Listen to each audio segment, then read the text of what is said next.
എല്ലാവർക്കും നമസ്കാരം. ഇത് രാവിലെയുള്ള സെഷൻ ആയതുകൊണ്ട് സത്യം പറഞ്ഞാൽ കുറച്ച് പേര് കുറവായിരിക്കും എന്നുള്ളൊരാശ്വാസത്തിലാണ് വന്നത്. കവിത എങ്ങോട്ട് എന്നുള്ള ഒരു വിഷയം, അത് എങ്ങോട്ട് എന്നുള്ള ഒരു പദത്തിൽ തന്നെ അതിലൊരു യാത്രയുടെ ഒരു പ്രത്യക്ഷത, ഒരു യാത്രയുടെ സ്വഭാവം, കവിതയുടെ ഒരു അയനത്തെക്കുറിച്ചുള്ള ഒരു പ്രതീക്ഷ ഒളിച്ചിരിക്കുന്നുണ്ട്.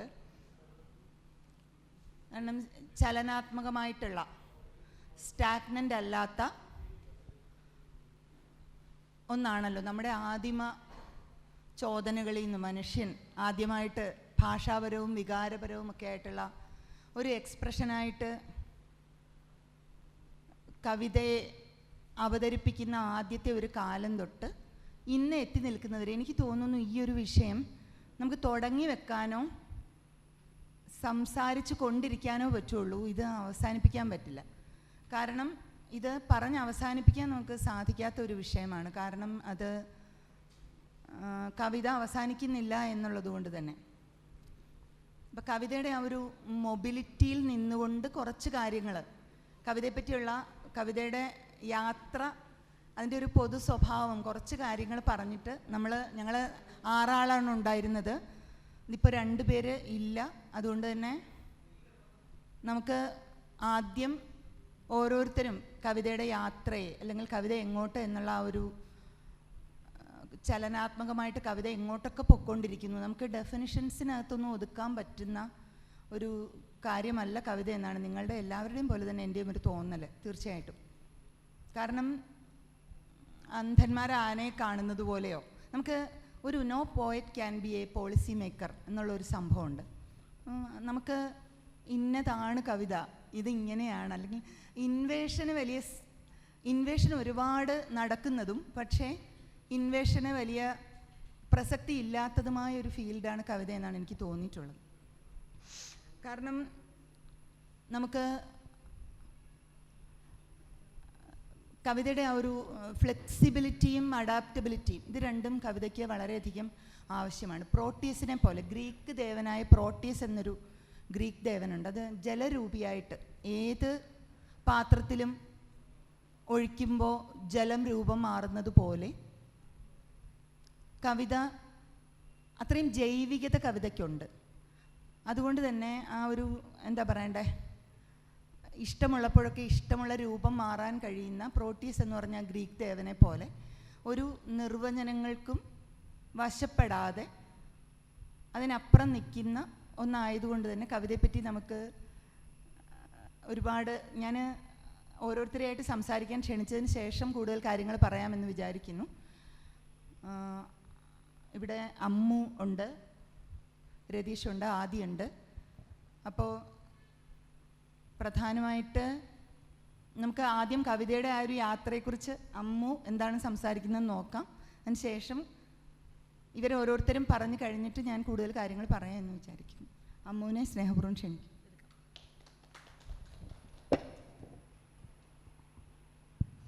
ഹലോ, എല്ലാവർക്കും നമസ്കാരം. ഭയങ്കര ബ്രോഡായിട്ടുള്ളൊരു, കൺഫ്യൂസ്ഡ് ആയിട്ടുള്ളൊരു വിഷയമാണിത്. അതിൻ്റെ ചില പരിഭ്രമങ്ങളുണ്ട്. ചെറിയൊരു മെറ്റഫർ ഉപയോഗിച്ചുകൊണ്ട് പറഞ്ഞു തുടങ്ങാമെന്ന് വിചാരിക്കുന്നു. നമ്മളെല്ലാവരും കണ്ടിട്ടുള്ളൊരു ദൃശ്യമാണ് ഒരു പുഴുവിൻ്റെയോ അല്ലെങ്കിൽ ചിത്രശലഭത്തിൻ്റെയോ ഒക്കെ ഒരു ശരീരം വലിച്ചു കൊണ്ടുപോകുന്ന ഉറുമ്പുകൾ. അങ്ങനെ ഒരു ദൃശ്യം നമ്മുടെ ജീവിതത്തിൽ കണ്ടിട്ടുണ്ടാവും.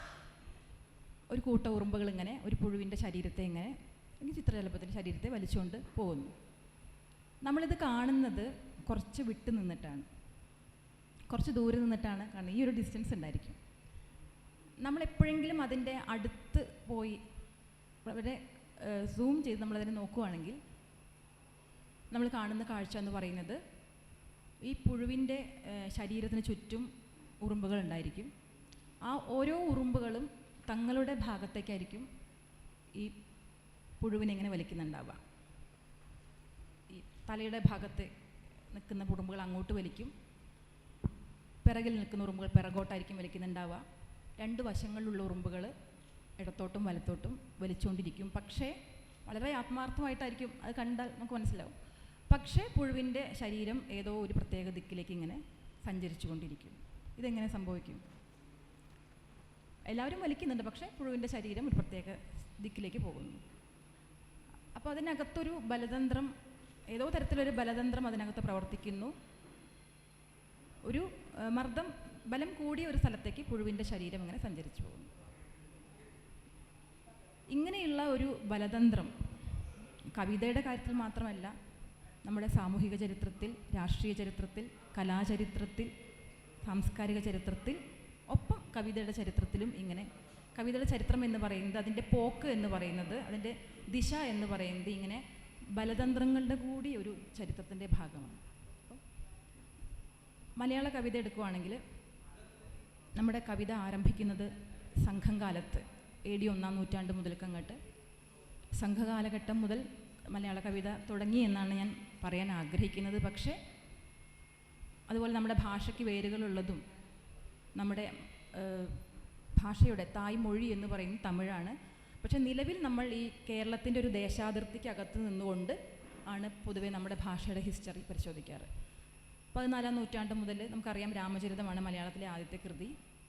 14-ാം നൂറ്റാണ്ട് മുതൽ 2 ധാരകളായിട്ട്, പാട്ടെന്നും മണിപ്രവാളം എന്നും നമ്മൾ പേരിട്ട് വിളിച്ചിട്ടുള്ള 2 ധാരകളായിട്ട് കവിത ഇങ്ങനെ തുടങ്ങി പല പല ബലതന്ത്രങ്ങളിലൂടെയും പ്രത്യേകതരം സാമൂഹിക രാഷ്ട്രീയ സാഹചര്യങ്ങളിലൂടെയും ഒക്കെ വന്ന് 2025 വന്ന് നിൽക്കുന്നു. ആദി വേദി ഞാനുണ്ട്, രതീഷ് കൃഷ്ണനുണ്ട്, ലോബയുണ്ട്, വിജലയും ദുർഗപ്രസാദും ടോണി മാഷും, അങ്ങനെ ഒരുപാട് ആളുകൾ ഇവിടെ ഇരിക്കും. 2025 എത്തി നിൽക്കുന്നു. അപ്പോൾ ആരാണ് കവിത എഴുതിയത് എന്ന് നമ്മൾ പരിശോധിക്കുമ്പോൾ, ഈ ബലതന്ത്രം എന്ന് പറയുന്നത് പലപ്പോഴും നമ്മുടെ കർത്തൃത്വത്തിൽ ഇടപെടുന്ന ഒരു സംഗതി കൂടിയാണ്. ഒരു കാലത്ത് നമ്മുടെ മലയാള ചരിത്രത്തിൽ കവിത എഴുതിയ ആളുകൾ എന്ന് പറയുന്നത് എല്ലാവരും സവർണരായുള്ള ആളുകൾ. സവർണരിൽ തന്നെ സവർണ പുരുഷന്മാർ, പിന്നെ അവർണ പുരുഷന്മാർ വരുന്നു, പിന്നെ സവർണ സ്ത്രീകൾ വരുന്നു. ഈ സവർണം അവർണം എന്നൊക്കെ പറയുന്നത് കൊട്ടേഷനിൽ പറയാണ് കേട്ടോ, ഞാൻ അത് കാര്യം മനസ്സിലാവാൻ വേണ്ടി മാത്രം അത്തരം സമ്മർദ്ദങ്ങൾ ഉപയോഗിക്കുന്നു. അങ്ങനെ മാറി പല ബലതന്ത്രങ്ങളെ ജീവിച്ചും അതിജീവിച്ചും കവിത, ഇപ്പോൾ നമ്മൾ സ്ത്രീകൾ എഴുതുന്നു, ദളിത് സമൂഹം കവിത എഴുതുന്നു. ദളിത് സമൂഹം എന്ന് പറയുന്നത് തന്നെ ബഹുസ്വരമായി കിടക്കുന്ന സമൂഹമാണ്. ഗോത്ര കവിതയ്ക്ക് പ്രതിനിധാനമുണ്ട്. LGBTQ, ട്രാൻസ്ജെൻഡേഴ്സ്, ഇങ്ങനെ എല്ലാവിധ പ്രതിനിധാനങ്ങളും ഉൾപ്പെട്ടുകൊണ്ട് മലയാള കവിത വളരെ ബഹുസ്വരമായിട്ടുള്ള, പോളിഫോണിക്കായിട്ടുള്ള, വളരെ ജനായത്തമായിട്ടുള്ള ഒരു 2025 എന്ന ഒരു പ്രത്യേക പ്രഫുല്ലമായ കാലഘട്ടത്തിൽ എത്തി നിൽക്കുന്നു. ഇതാണ് ഇപ്പോൾ കവിതയുടെ എങ്ങോട്ട് എന്നൊരു വിഷയമായതുകൊണ്ടാണ് നിങ്ങൾക്ക് എല്ലാവർക്കും അറിയുന്ന ഈ ഒരു, പൊതുവെ എല്ലാവർക്കും അറിയുന്ന കാര്യമാണ്, എന്നാലും ഇങ്ങനെ തുടങ്ങാമെന്ന് വിചാരിക്കുന്നു. അവിടെ എത്തി നിൽക്കുന്നു എന്നാണ് എനിക്ക് ആമുഖമായിട്ട് പറയാനുള്ളത്. ഈ കവിത എന്ന സമ്പർക്കത്തിൻ്റെ കാര്യത്തിൽ മാത്രമല്ല, അത് ഉപയോഗിക്കുന്ന കവിതയുടെ മാധ്യമം ഭാഷയാണ്. ഭാഷ, ഭാവുകത്വം, അതിൻ്റെ ഘടന, അതിൻ്റെ സ്വരൂപം, ഇങ്ങനെ എല്ലാ സംഗതികളിലും അധികാരങ്ങളും ബലതന്ത്രങ്ങളും ഉണ്ട്. അതിനൊക്കെ അതിജീവിച്ചുകൊണ്ട് മലയാള കവിത 2025 എത്തി നിൽക്കുന്നു. വളരെ പ്രഫുല്ലമായ ഒരു ജനായത്തമായിട്ടുള്ള എത്തി നിൽക്കുന്നു. ഇനി ഞാനിവിടെ ഇരിക്കുന്നത്, ഞാൻ സ്ത്രീ ആയതുകൊണ്ട് ഒരു പെൺകവിതയുടെ ചരിത്രം കൂടെ പറയാം. അത് നെക്സ്റ്റ് ഘട്ടത്തിൽ പോരെ? അപ്പോൾ ആമുഖമായിട്ട് ഇങ്ങനെ അത് മോഡറേറ്റ് ഇടപെട്ടാൽ മതി.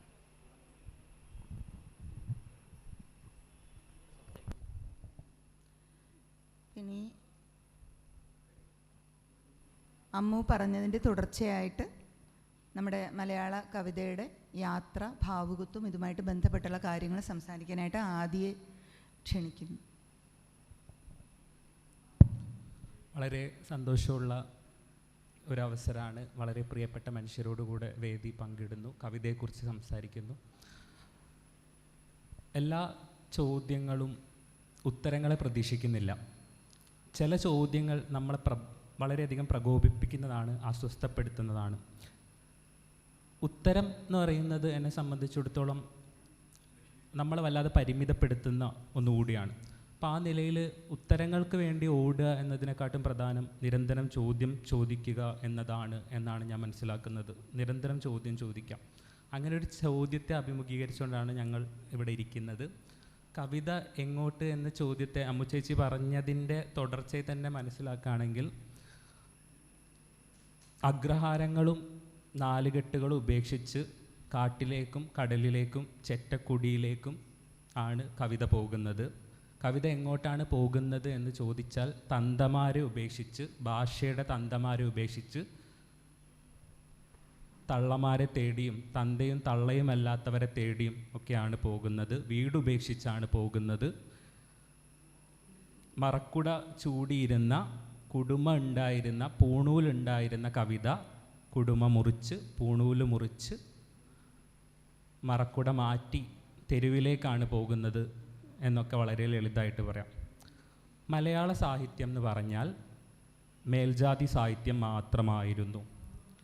അംബേദ്കർ കമ്മ്യൂണിസ്റ്റുകാരെ കുറിച്ച് പറയുന്ന ഒരു വാക്കുണ്ട്, ബ്രാഹ്മിൺ ബോയ്സ് ക്ലബ് എന്ന്. അതുപോലെ തന്നെ മലയാള സാഹിത്യം എന്ന് പറഞ്ഞാൽ നായർ നമ്പൂതിരി ബോയ്സ് ക്ലബ്ബായിരുന്നു.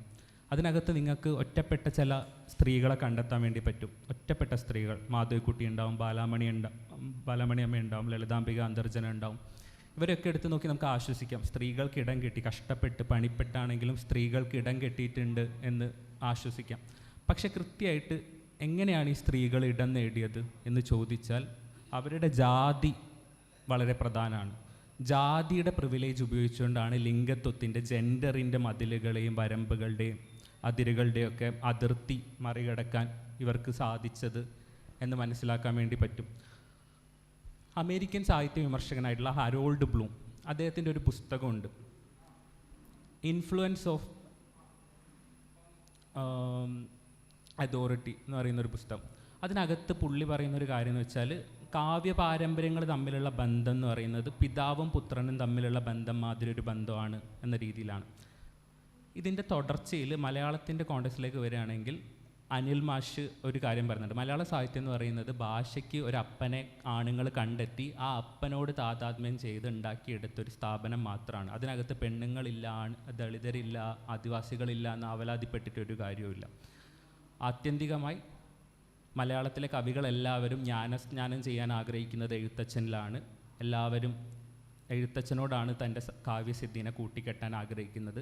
അതിനെ ഉപേക്ഷിച്ചുകൊണ്ട് ആ പാരമ്പര്യത്തിന്, ആ പൈതൃകത്തിൻ്റെ ബാധയെ, ആ തന്തയുടെ ബാധയെ ഉപേക്ഷിച്ചുകൊണ്ടാണ് മലയാള കവിത മുന്നേറുന്നത്. ആ ബാധ ഉപേക്ഷിക്കുക എന്ന് പറയുന്നത് ജാതിനെ ഉപേക്ഷിക്കുക എന്ന് കൂടിയാണ് അർത്ഥം.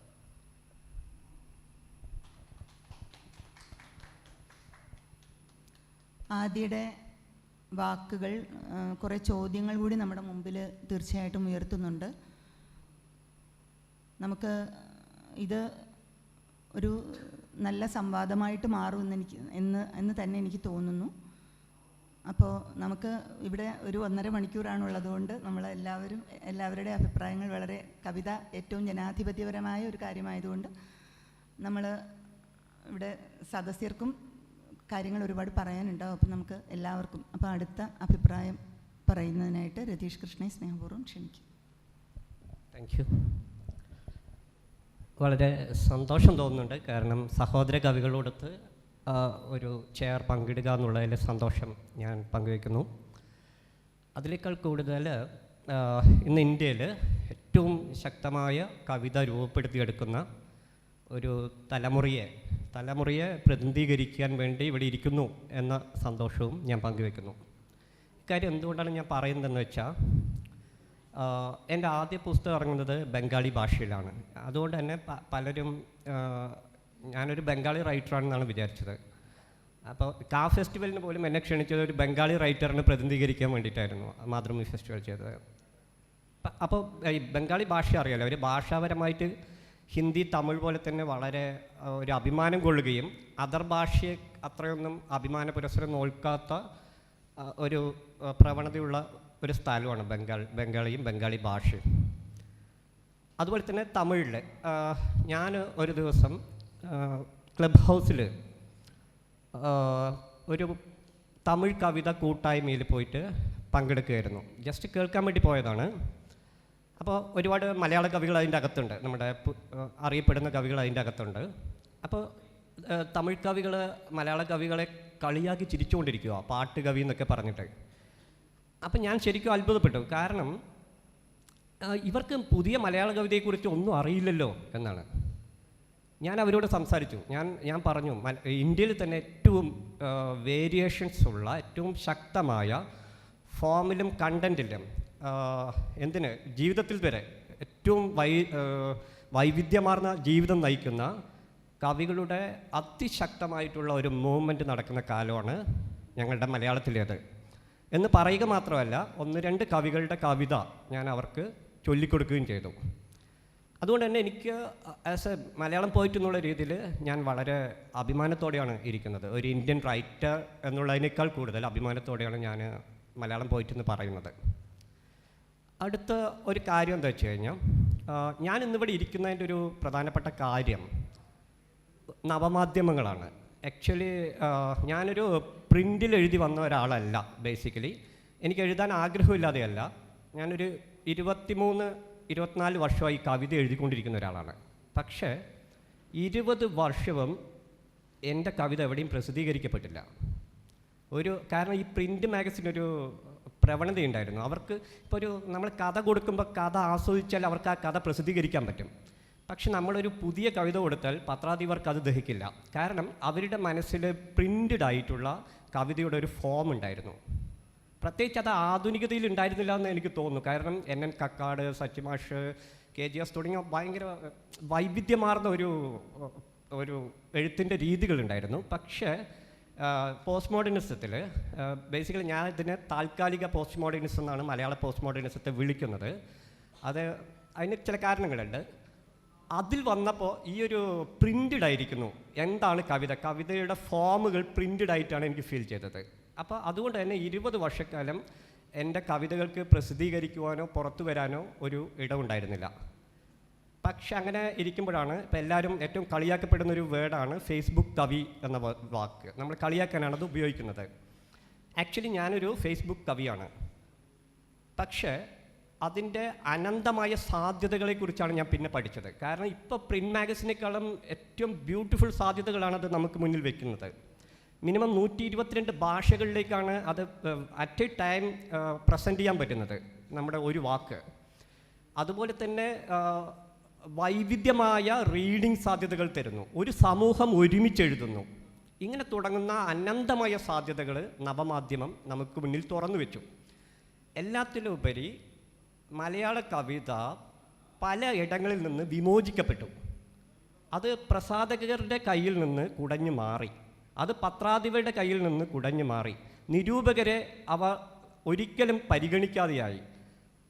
അതുപോലെ തന്നെ എന്താ പറയുക, അതിന് ഈ പറഞ്ഞ പോലെ ഇന്ന രീതിശാസ്ത്രങ്ങൾ, ഇന്ന ഗ്രൂപ്പുകൾ എല്ലാത്തിൽ നിന്നും അത് കുടഞ്ഞു മാറി. അതാണ് അതിൻ്റെ ഒരു ഇത്രയും വൈവിധ്യമാർന്ന കവിത കിട്ടാനുള്ള ഒരു പ്രധാനപ്പെട്ട കാര്യം. ഞാൻ ഇങ്ങനെ കൂട്ടത്തിൽ തന്നെ സംസാരിച്ചു കൊണ്ടിരിക്കാം. ബേസിക്കലി ഈ നവമാധ്യമമാണ് എന്നെ ഒരു പൊളിറ്റിക്കൽ പോയിന്റാക്കി മാറ്റിയത്. ഈ റൗണ്ട് കഴിയുമ്പോൾ നമുക്ക് അതിനെക്കുറിച്ച് സംസാരിച്ചു തുടങ്ങാം. ഓക്കെ.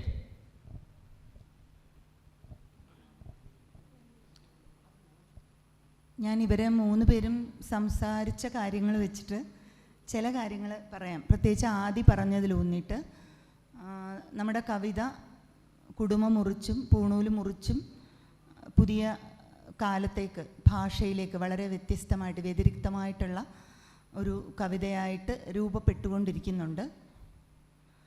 പക്ഷേ ഒരു ട്രഡീഷൻ ആൻഡ് ഇൻഡിവിജ്വൽ ടാലൻ്റ് എന്നുള്ള ആ ഒരു അത്തരം വായന കൂടി എനിക്കുള്ളതുകൊണ്ട് അത് പൂർണ്ണമായിട്ട് അതിൽ ജാതിയോ സവർണതയോ മറ്റോ യാതൊരു കാര്യങ്ങളുമില്ല. ഞാൻ ഭാഷയെപ്പറ്റി മാത്രമാണ് സംസാരിക്കാൻ ആഗ്രഹിക്കുന്നത്. ഭാഷ ഞാൻ വൃത്തത്തിൽ കൂടി എഴുതുന്ന ഒരു കവിയാണ്. പക്ഷെ എനിക്ക് ഒരു വൃത്തങ്ങളും അറിഞ്ഞുകൂടാ. ഞാൻ മലയാളം ഐച്ഛിക വിഷയമായിട്ട് പഠിച്ചിട്ടില്ല. അപ്പോൾ പക്ഷേ എൻ്റെ ഒരു ബോധ്യം, എൻ്റെ വായന, എൻ്റെ പേഴ്സണലായ കാര്യമാണ് മാത്രമാണ് പറയുന്നത്. എൻ്റെ സെൻസിബിലിറ്റിയിൽ എന്നെ ഒത്തിരി സന്തോഷിപ്പിച്ചിട്ടുള്ള, ആശ്വസിപ്പിച്ചിട്ടുള്ള അങ്ങനെയുള്ള ധാരാളം കവിതകൾ വൃത്തത്തിലുള്ള കവിതകളാണ്. പക്ഷേ അങ്ങനെ അല്ലാതെയുള്ള കവിതകൾ. അപ്പോൾ കവിത എനിക്ക് തോന്നുന്നു poetry should be poetry and poetry should speak for it self എന്നുള്ളൊരു സംഭവമുണ്ട്. നമുക്ക് പ്രഭാഷണങ്ങളിലൂടെയോ സിദ്ധാന്തങ്ങളിലൂടെയോ അല്ലെങ്കിൽ നമുക്ക് പോളിസി മേക്കേഴ്സ് ആവാനോ ഇൻവേർഡേഴ്സ് ആവാനോ ഒന്നും കവിതയിൽ സാധ്യമല്ല എന്നാണ് എനിക്ക് തോന്നിയിട്ടുള്ളത്. കാരണം അതിനൊക്കെ അപ്പുറത്തുള്ളൊരു ജൈവികത തീർച്ചയായിട്ടും കവിതയ്ക്കുള്ളത് കൊണ്ട് കവിത തന്നെ കവിതയ്ക്ക് വേണ്ടി സംസാരിക്കുന്ന അങ്ങനെയുള്ളൊരു സാധ്യതയാണ്. എനിക്ക് കവിത തന്നെ കവിതയ്ക്ക് വേണ്ടി സംസാരിക്കണം, കവിതയെ സാധൂകരിക്കുന്നത് കവിത കൊണ്ട് തന്നെ ആയിരിക്കണം എന്നാണ് എനിക്ക് തോന്നിയിട്ടുള്ളത്. പിന്നെ ഈ മാസ്റ്റേഴ്സ് എന്ന് നമ്മൾ പറയുന്ന ആൾക്കാർ, അവരെ നമ്മൾ ഉപേക്ഷിക്കണമെന്നുണ്ടെങ്കിൽ അവരെ എന്താണെന്ന് അറിയുക കൂടി വേണം എന്നൊരു അഭിപ്രായം എനിക്കുണ്ട്. അവരെയൊക്കെ വായിച്ച് കഴിഞ്ഞിട്ട് നമുക്കവരെ തള്ളിക്കളയാം തീർച്ചയായിട്ടും. പക്ഷേ അങ്ങനെ അല്ലാതെ ചെയ്യുന്ന ഒരുപാട് പുതിയ എഴുത്തുകാർ, അത് എഴുത്തച്ഛനെ ഒരിക്കലും ഒരു ഭക്തകവിയായിട്ടോ അങ്ങനെ നമ്മുടെ ഭാഷാപിതാവായിട്ട് ആ തരത്തിലൊന്നുമല്ല. പക്ഷേ നമുക്ക് വാക്കുകൾ, രാമായണം ഞാനൊരു സാഹിത്യകൃതിയായിട്ട് മാത്രമേ വായിച്ചിട്ടുള്ളൂ. അപ്പോൾ അതുകൊണ്ട് തന്നെ അങ്ങനെ ഭാഷ ഉറയ്ക്കാൻ തീർച്ചയായിട്ടും ഈ പഴയ കവിതകൾ വായിക്കുന്നത് നല്ലതാണ്. വായിച്ചു കഴിഞ്ഞ് നമുക്കത് തള്ളിക്കളയാം. പക്ഷേ അത് അത്തരം ഒരു ബോധ്യങ്ങൾ കൂടി നമുക്ക് ഉണ്ടാവുന്നത് നമ്മുടെ പുതിയ എഴുത്തിൽ അറ്റ്ലീസ്റ്റ് ആ വാക്കുകൾ ഉപയോഗിക്കാതിരിക്കാനെങ്കിലും, ആ വാക്കുകളെ തള്ളിക്കളയാനും അവയെ ഉപയോഗിക്കാതിരിക്കാനെങ്കിലും അവയെപ്പറ്റിയുള്ള ഒരു അവബോധം നമുക്ക് ഉണ്ടാവണമെന്നാണ് എൻ്റെ ഒരു വായനയോട് എനിക്ക് തോന്നിയിട്ടുള്ളത്. ഇതുമായി ബന്ധപ്പെട്ട് കുറച്ച് സംസാരിക്കാനായിട്ട് അമ്മുനെ ക്ഷണിക്കുന്നു. അല്ല, ഇതൊന്നും പറഞ്ഞു ഇപ്പം പറഞ്ഞു അത് കഴിഞ്ഞു.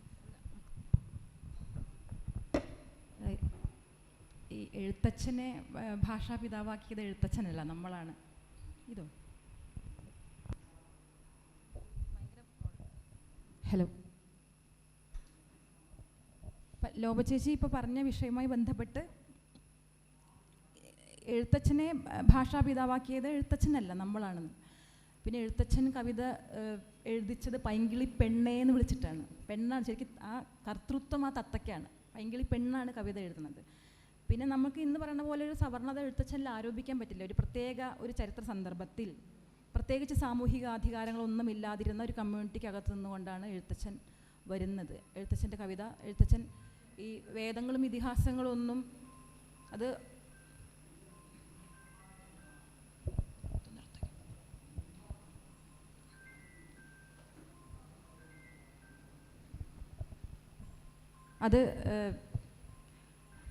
ശൂദ്രൻ ഈ വേദം കേട്ടാൽ ചെവിയിൽ ഈയം ഉരുക്കി ഒഴിക്കും എന്ന് പറയുന്നിടത്താണ് ശൂദ്രരിലും താഴെയായിട്ടുള്ള എഴുത്തച്ഛൻ ഇതിൻ്റെയൊക്കെ കർത്തൃത്വം കൈയാളുന്നത്. അപ്പോൾ നമ്മളങ്ങനെ രേഖീയമായിട്ട് കാര്യങ്ങളെ സമീപിക്കാൻ പറ്റില്ല എന്ന് തോന്നുന്നു. ഒരു സന്നിഹിത സന്ദർഭത്തിൽ അദ്ദേഹം തന്നെ ഒരുപാട്, എഴുത്തച്ഛൻ മകളെയും കൊണ്ടൊക്കെ ഓടി രക്ഷപ്പെട്ടു, എൻ്റെ കഥയൊക്കെ അറിയാം. പക്ഷേ നമ്മളോട് ശ്രീനാരായണ ഗുരു എന്തുകൊണ്ട് അരുവിപ്പുറത്ത് ശിവപ്രതിഷ്ഠ നടത്തി, ശ്രീനാരായണ ഗുരു അടിമുടി ഒരു വിശ്വാസി ആയതുകൊണ്ടായിരിക്കില്ല. ആ പ്രത്യേക സന്നിഹിത സന്ദർഭത്തിൽ ആ ഒരു പ്രതിഷ്ഠ അത്യാവശ്യമായിരുന്നു. അപർണയോട് ചെയ്തുകൂടാ എന്ന് പറയുന്നത് ചെയ്യുന്നു. അങ്ങനെയുള്ള ഒരു ധിക്കാരം എഴുത്തച്ഛൻ്റെ രചനയ്ക്കകത്തുണ്ട്. അത് പരിഗണിക്കാതെ നമ്മളിങ്ങനെ രേഖീയമായി കാര്യങ്ങളെ കാണാൻ പറ്റില്ല എന്ന് തന്നെയാണ് എനിക്ക് തോന്നുന്നത്. നമ്മളാണ് ഭാഷാപിതാവൊക്കെ, നമ്മളാണ് ശരിക്കും സ്വയം ക്രിട്ടിസൈസ് ചെയ്യേണ്ട ആളുകളെന്ന് തോന്നുന്നു. അതാണ് എനിക്കിപ്പോൾ പറയാനുള്ള ഒരു സംഗതി. പോരെ, വേറെ എന്തെങ്കിലും വേണോ? എന്താ ആദ്യം ഇതിലൊരു പ്രശ്നം എന്താണെന്ന് വെച്ചാൽ, എഴുത്തച്ഛനോടുള്ള പ്രശ്നം വ്യക്തിപരമല്ല, ചരിത്രപരമാണെന്നുള്ളതാണ്. രണ്ടാമത്തെ ഒരുപാട് കാര്യങ്ങളുണ്ട്, കലക്കങ്ങളുള്ളതാണ്. അപ്പം വ്യക്തത വരുത്താൻ ശ്രമിക്കാം. ഒന്നാമത്തെ കാര്യം എന്ന് വെച്ചാൽ, വ്യക്തിനെ ക്യാൻസൽ ചെയ്തുകൊണ്ടുള്ള രാഷ്ട്രീയത്തോട് എനിക്ക് വ്യക്തിപരമായി യോജിപ്പില്ല. വ്യക്തിനെ ക്യാൻസൽ ചെയ്യുന്നത് പോലെയല്ല ആശയത്തിനെ ക്യാൻസൽ ചെയ്യാന്ന് പറയും. ഇന്നലെ ടി എസ് ശ്യാംകുമാറിനൊരു സെഷൻ ഉണ്ടായിരുന്നു. അത് വളരെ പ്രധാനമാണ് തോന്നുന്നു ഇതിൻ്റെ ഒരു തുടർച്ചയിൽ. രണ്ടാമത്തെ കാര്യം, എഴുത്തച്ഛൻ ദളിതനായിരുന്നു, ശൂദ്രൽ താഴെയായിരുന്നു എന്നൊക്കെ പറയുന്ന വാദം എന്നെ സംബന്ധിച്ചിടത്തോളം കാഞ്ചേലയ പറയുന്നൊരു വാദമുണ്ട്. അതായത് ഈ ബ്രാഹ്മണ്യം ചെയ്ത ആദ്യത്തെ പണി എന്ന് വെച്ചാൽ ഇങ്ങനത്തെ വലിയ വലിയ ടെക്സ്റ്റുകളുടെയൊക്കെ പിതൃത്വം ഇങ്ങനത്തെ ദളിത് ബഹുജൻ ശരീരങ്ങളുടെ മേലങ്ങ് അടിച്ചേൽപ്പിക്കും. അതുവഴി ഇതിനകത്തുള്ള ജാതി പക്ഷപാതിത്വങ്ങളൊക്കെ ഒളിപ്പിച്ച് വെക്കാൻ എളുപ്പത്തിൽ സാധിക്കും. അങ്ങനൊരു വാദം കൂടി ഈ സന്ദർഭത്തിൽ ചേർത്ത് വെക്കേണ്ടതുണ്ട് എന്ന് തോന്നും. അപ്പം ഈ എഴുത്തച്ഛനെയോ എഴുത്തച്ഛൻ്റെ മഹത്തായ കൃതികളെയൊന്നും ഒരു തരത്തിലും റദ്ദ് ചെയ്യാനോ അതിൻ്റെ പ്രാധാന്യം, അതിലുള്ള വലിയ പെരുകുന്ന കടൽ പോലെയുള്ള തിരയിളക്കം പോലുള്ള വാക്കുകളുടെ ആധിക്യത്തിനെ ഒന്നും തള്ളി പറയാനോ ഒന്നും ഞാൻ മുതിരുന്നേയില്ല. മറിച്ച് എഴുത്തച്ഛനെ രൂപപ്പെടുത്തിയ സാമൂഹ്യ ബോധം, ആശയലോകം, മൂല്യവ്യവസ്ഥ, അതിൻ്റെ അടിസ്ഥാനം എന്താണെന്നുള്ള പ്രാഥമികമായിട്ടുള്ള ചോദ്യം ചോദിക്കേണ്ടതുണ്ടെന്നാണ് ഞാൻ മനസ്സിലാക്കുന്നത്. ഇതിൻ്റെ തുടർച്ചയിൽ തന്നെയാണ് ഞാൻ മനസ്സിലാക്കുന്നത്. ഇപ്പം മലയാള സാഹിത്യത്തിൻ്റെ കാനോനകൾ അല്ലെങ്കിൽ അതിൻ്റെ ഒരു അനുഭൂതി മണ്ഡലം, നമ്മൾ പൊതുവേ കവിതയെക്കുറിച്ചുള്ള അല്ലെങ്കിൽ സാഹിത്യത്തിനെക്കുറിച്ചുള്ള ചർച്ചകൾ എപ്പോഴും തളം കെട്ടി നിൽക്കുക. നല്ല കവിത, ചീത്ത കവിത, നല്ല സാഹിത്യം, ചീത്ത സാഹിത്യം, സൗന്ദര്യാത്മകത, ഈസ്തെറ്റിക്സ് എന്ന് പറയുന്ന ഒരു കീവേഡിലൊക്കെ ഊന്നിക്കൊണ്ടാണ്. ഇതിൻ്റെയൊക്കെ ഒരു പ്രശ്നം എന്ന് വെച്ചാൽ ഇതൊക്കെ നിലനിൽക്കുന്നത് വളരെ മെറ്റീരിയൽ ആയിട്ടുള്ള റൂട്ടഡ് ആയിട്ടുള്ള ഒരു സാമൂഹ്യ സന്ദർഭത്തിനകത്താണ്. ഈ സാമൂഹ്യ സന്ദർഭത്തിനെ പരിഗണിക്കാതെ ശൂന്യതയിൽ നിന്ന് കവിതയോ സാഹിത്യമോ ഒന്നും സ്വയമേവ സംഭവിക്കുന്നില്ല. ഈ വാക്കുണ്ടായിരുന്നത് ആരാണ്? വാക്കിനുള്ള അവകാശം ഉണ്ടായിരുന്നത് ആരാണ്? മിച്ച സമയം ഉണ്ടായിരുന്നത് ആരാണ്? പണി ചെയ്യാതെ ധ്യാനാത്മകമായിട്ട് കവിതയും സാഹിത്യവും ചെയ്യാൻ പറ്റിയത് ആരാണ് എന്നുള്ള ചോദ്യം, അതാണ് അവരെ വലുതാക്കിയത്.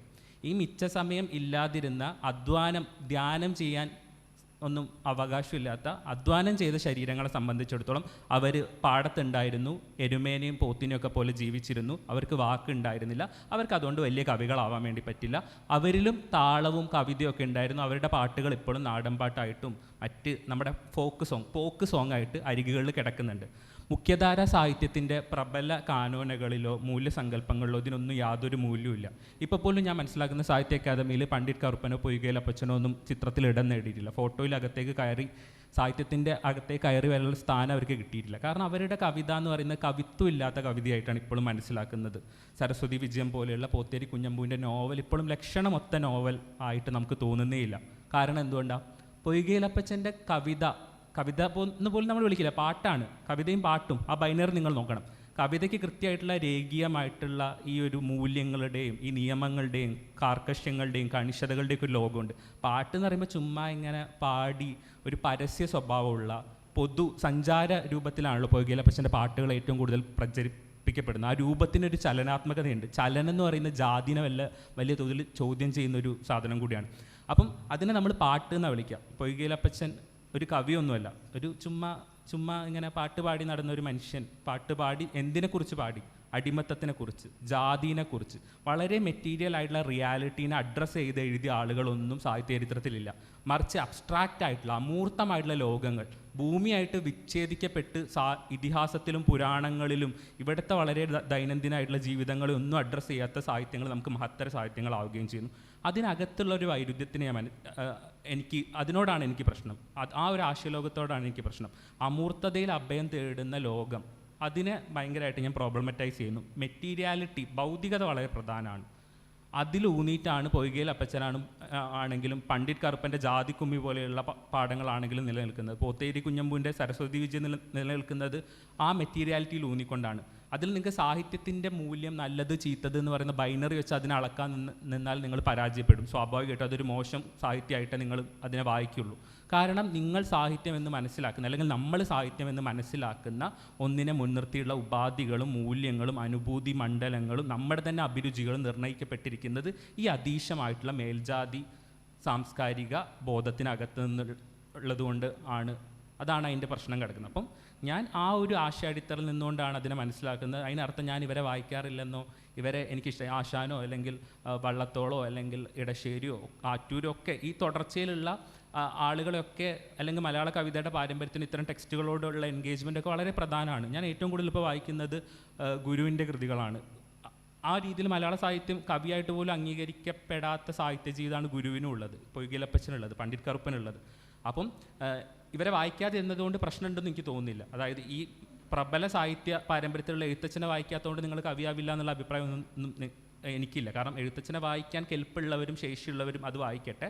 മറ്റ് ജീവിതം ജീവിക്കുന്ന മനുഷ്യർ, ആ ലോകങ്ങളോട് എത്തിപ്പെടാൻ പറ്റാത്തതോ താതാത്മ്യം ചെയ്യാൻ പറ്റാത്തതോ ആയിട്ടുള്ള ശരീരങ്ങൾ അവരുടേതായിട്ടുള്ള രീതിയിലുള്ള ടെക്സ്റ്റുകളോട് ഇടപെടാൻ ശ്രമിക്കട്ടെ എന്ന് മാത്രമാണ് എൻ്റെ ഒരു ചെറിയ അഭിപ്രായം. ആദ്യം ഈ പറഞ്ഞതിനോട് പൂർണ്ണമായിട്ടും യോജിക്കുന്നു. കാരണം തൂലിക കൊണ്ടാ കറുത്ത ധൂമത്തിരശ്ശീല കീറിട്ട ചരിത്ര വിദ്യാർത്ഥികൾ എന്ന് വയലാർ എഴുതിയിട്ടുണ്ട്. നമ്മുടെ പണ്ഡിറ്റ് കറുപ്പനോ പൊയ്കയിൽ അപ്പച്ചനോ ഒന്നും ഇല്ലാതെ നമ്മുടെ സാഹിത്യ ചരിത്രം ഒരിക്കലും പൂർണ്ണമാവുന്നില്ല. തീർച്ചയായിട്ടും ഭാഷയുടെ ഓരോ കാലത്ത് വന്നിട്ടുള്ള വ്യതിയാനങ്ങളിലൂടെ നമ്മുടെ ഭാഷ ഇപ്പോൾ 2025 കവിതയും ഭാഷയും എത്തി നിൽക്കുമ്പോൾ ഓരോ വ്യക്തിയും എങ്ങനെ വ്യത്യസ്തമായി അവരവരെ എക്സ്പ്രസ് ചെയ്യാൻ ശ്രമിക്കുന്നു. അത് നമ്മൾ ചവിട്ടി നിൽക്കുന്ന മണ്ണ്, നമ്മുടെ ചുറ്റുപാടുകൾ, ഇതൊക്കെ എങ്ങനെ എക്സ്പ്രസ് ചെയ്യാൻ ശ്രമിക്കുന്നു എന്നുള്ള ആ ഒരു വലിയ ചോദ്യം തന്നെയാണ് നമ്മൾ നേരിടുന്നത്. നമ്മൾ ആരോടാണ് സംസാരിക്കുന്നത്, അല്ലെങ്കിൽ ആരാണ് നമ്മളെ കേൾക്കുന്നത്, വായിക്കുന്നത്?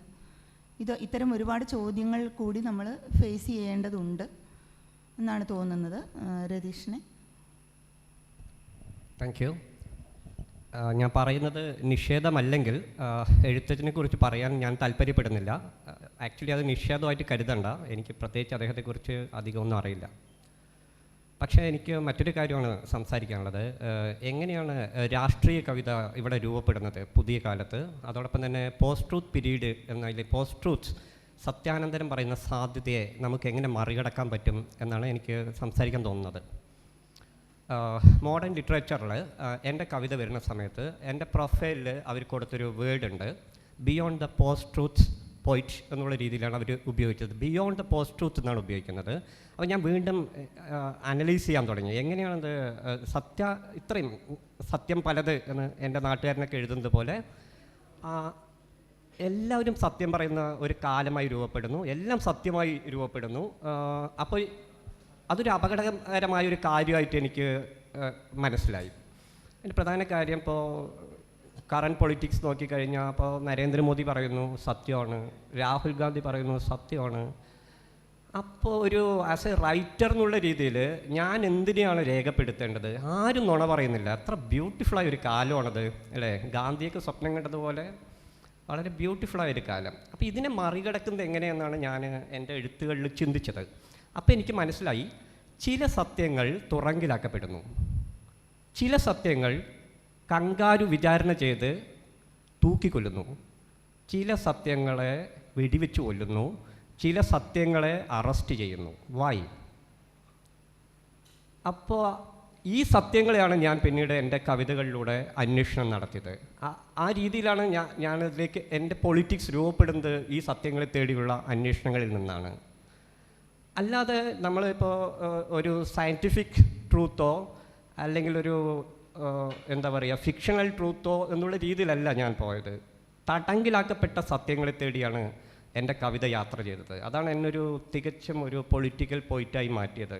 എന്തിനാണ് ഇപ്പോൾ എന്തുകൊണ്ട് എഴുതുന്നു എന്ന ചോദ്യം അപ്രസക്തമായി കാണുന്ന ഒരാളാണ് ഞാൻ. കാരണം അതൊരു പരിണാമത്തിൻ്റെ ഭാഗമായി നമുക്ക് വാലുകൾ നഷ്ടപ്പെട്ടതുപോലെ ചില വാലുകൾ മുളച്ചതാണ് എഴുത്തുകാർ എന്ന് വിശ്വസിക്കുന്ന ഒരാളാണ് ഞാൻ. അതുകൊണ്ട് എന്തിനെഴുതുന്നു എന്ന ചോദ്യം അപ്രസക്തമാണ്.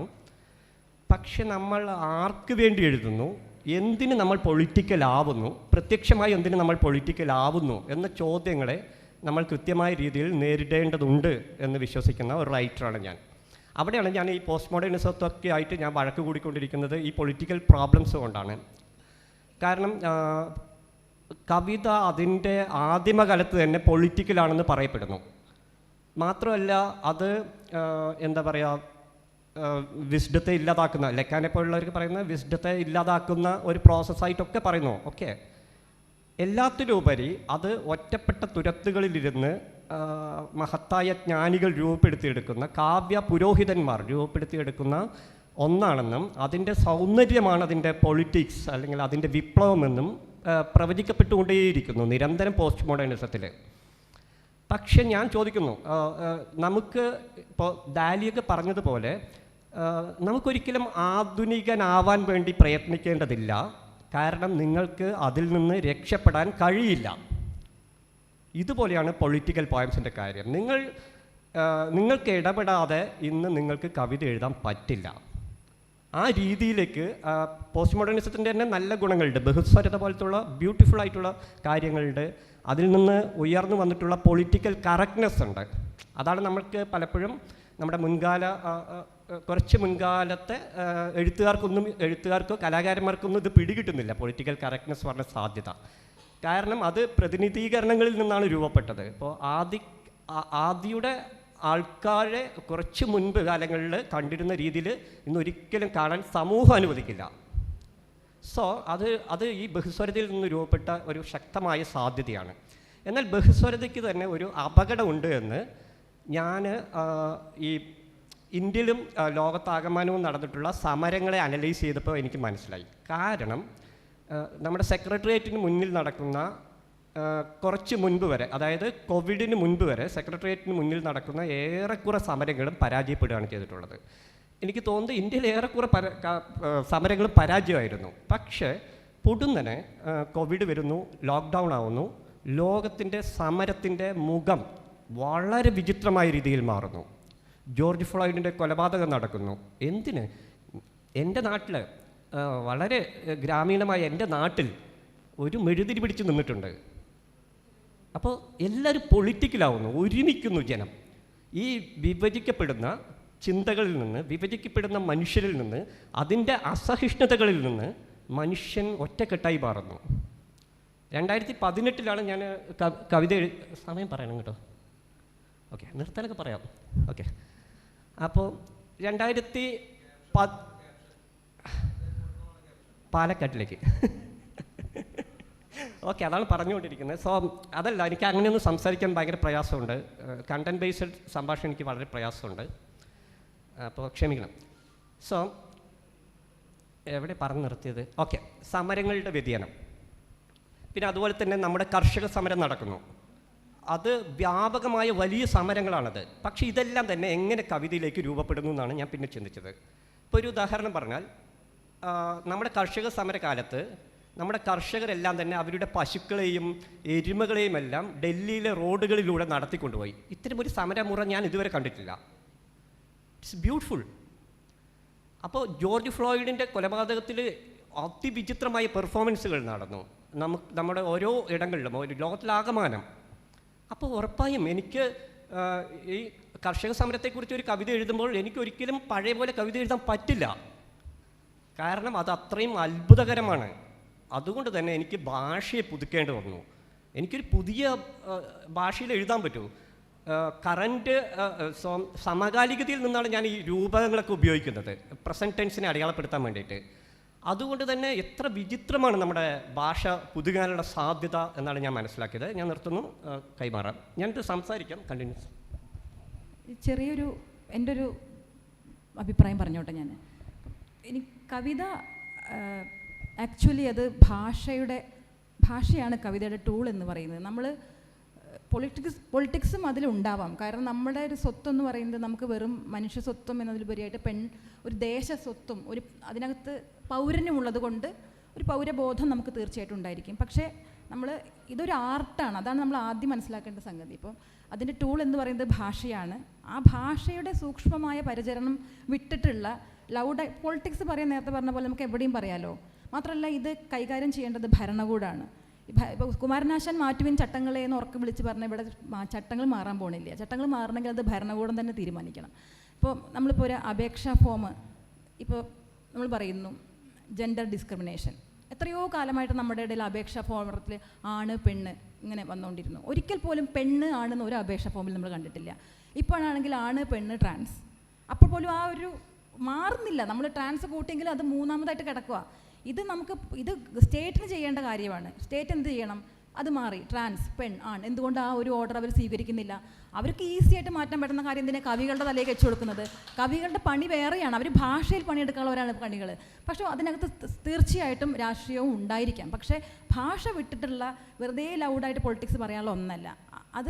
അവിടെ ആർട്ട് കല എന്ന് പറയുന്നത് അവിടെ നശിച്ച് എന്താ പറയുക, നാരായണക്കല്ല് തീണ്ടുള്ളൂ എന്നുള്ളൊരു അഭിപ്രായം എനിക്കുണ്ട്. ഇങ്ങനെ അതല്ല കവികളുടെ ധർമ്മം, അതല്ല. നമ്മൾ ഭാഷയിൽ പണിയെടുക്കുന്നവരാണ്. അത് വിട്ടിട്ടുള്ള ഒരു കളി.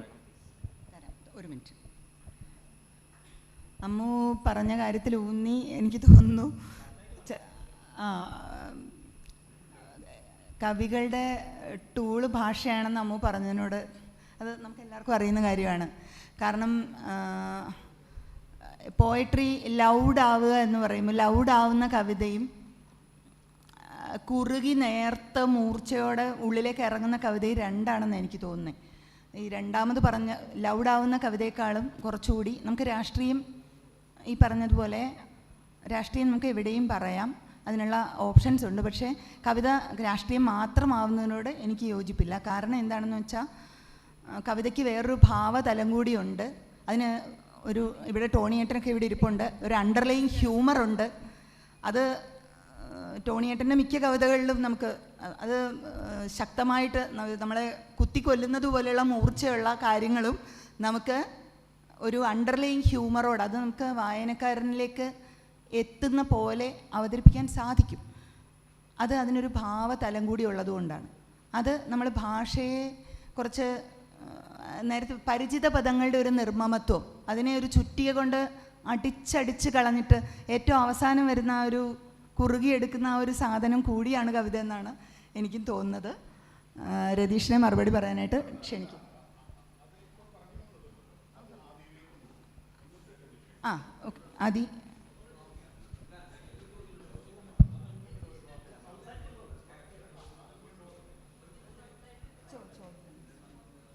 ഇത് കഴിഞ്ഞിട്ട് പറയാം. അല്ല, ഞാൻ അതിനെ മനസ്സിലാക്കുന്ന 2-3 കാര്യങ്ങളിൽ. ഒന്നാമത് പൊളിറ്റിക്കൽ കറക്റ്റ്നെസ്സിൻ്റെ യുക്തിനോട് എനിക്ക് വലിയ വിമർശനമുണ്ട്. ഞാൻ പൊളിറ്റിക്കൽ കറക്റ്റ്നെസ്സിൻ്റെ ഒരു ഫാനല്ല എന്നുള്ളത് ആദ്യമേ പറഞ്ഞോട്ടെ.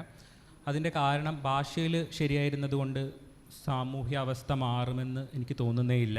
ഭാഷയിൽ ശരിയായിരിക്കുക എന്ന് പറയുന്നത് വളരെ എളുപ്പമുള്ളൊരു പണിയാണ്. മറിച്ച് സമരങ്ങളിലൂടെയും സംഘാടനങ്ങളിലൂടെയും തെരുവിലിറങ്ങി മുദ്രാവാക്യം വിളിച്ചാലും മാത്രമേ ഘടനാപരമായിട്ടുള്ള മാറ്റങ്ങൾ ഉണ്ടാവും എന്നൊരു അഭിപ്രായം എനിക്കുണ്ട്. രണ്ടാമത്തെ കാര്യം രാഷ്ട്രീയത്തിനെ കുറിച്ചുള്ളതും കവിതയെ കുറിച്ചുള്ള കാര്യങ്ങൾ. ഞാൻ കരുതുന്നത് ഭാഷ കൊണ്ടാണ് കവിത നിർമ്മിക്കപ്പെടുന്നതും കവിത ജീവിക്കുന്നതും ഒക്കെ എങ്കിൽ കൂടിയും കവിതയുടെ അടിസ്ഥാന സ്വഭാവം എന്ന് പറയുന്നത് ഒരു അസ്ഥിരതയാണ്. ഭാഷയ്ക്ക് അകത്ത് നിൽക്കുമ്പോഴും ഭാഷയ്ക്കെതിരാണ് കവിത എപ്പോഴും. ഭാഷയുടെ രേഖീയത, ഭാഷയുടെ അർത്ഥത്തിന് വേണ്ടിയുള്ള ഓട്ടം, ഇതിനൊക്കെ കവിത അട്ടിമറിക്കുന്നുണ്ട്. ഇപ്പോൾ ഗദ്യം ഏറ്റവും കുറവ് വിറ്റഴിക്കപ്പെടുന്ന ഒരു രൂപമാണ് കവിത. ബെസ്റ്റ് സെല്ലർ ആവാത്ത ഒരു രൂപമാണ് കവിത.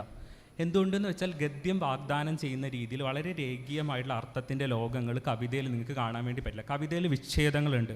അർത്ഥം ഒരിക്കലും നേരിട്ട് അതായി നിങ്ങളുടെ മുന്നിലേക്ക് എത്തില്ല. അർത്ഥത്തിന് വേണ്ടിയിട്ടുള്ള ഓട്ടമായിട്ട് കവിത ഒടുങ്ങുന്നില്ല.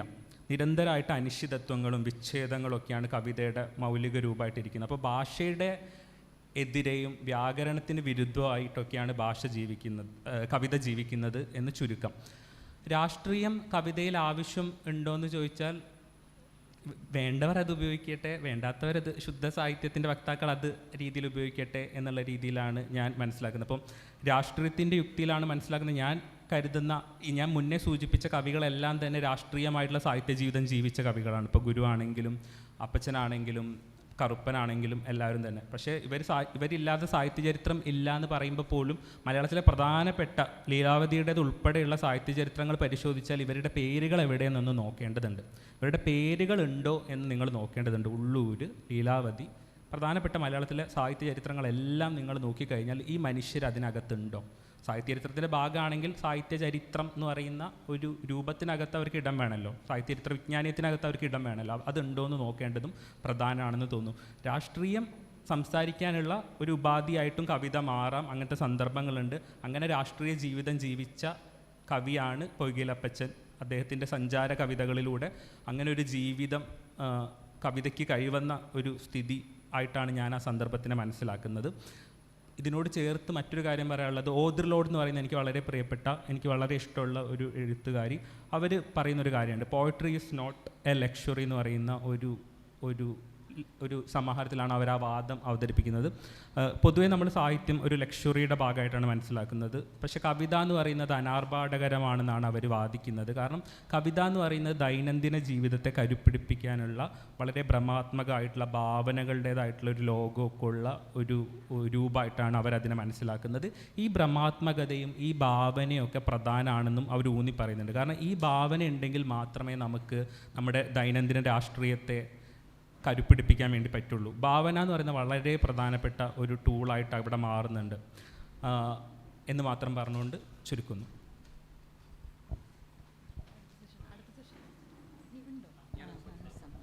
ഞാൻ സത്യത്തിൽ ഇതിൽ മറുപടി പറയാൻ വളരെ ആഗ്രഹിക്കുന്നുണ്ട്.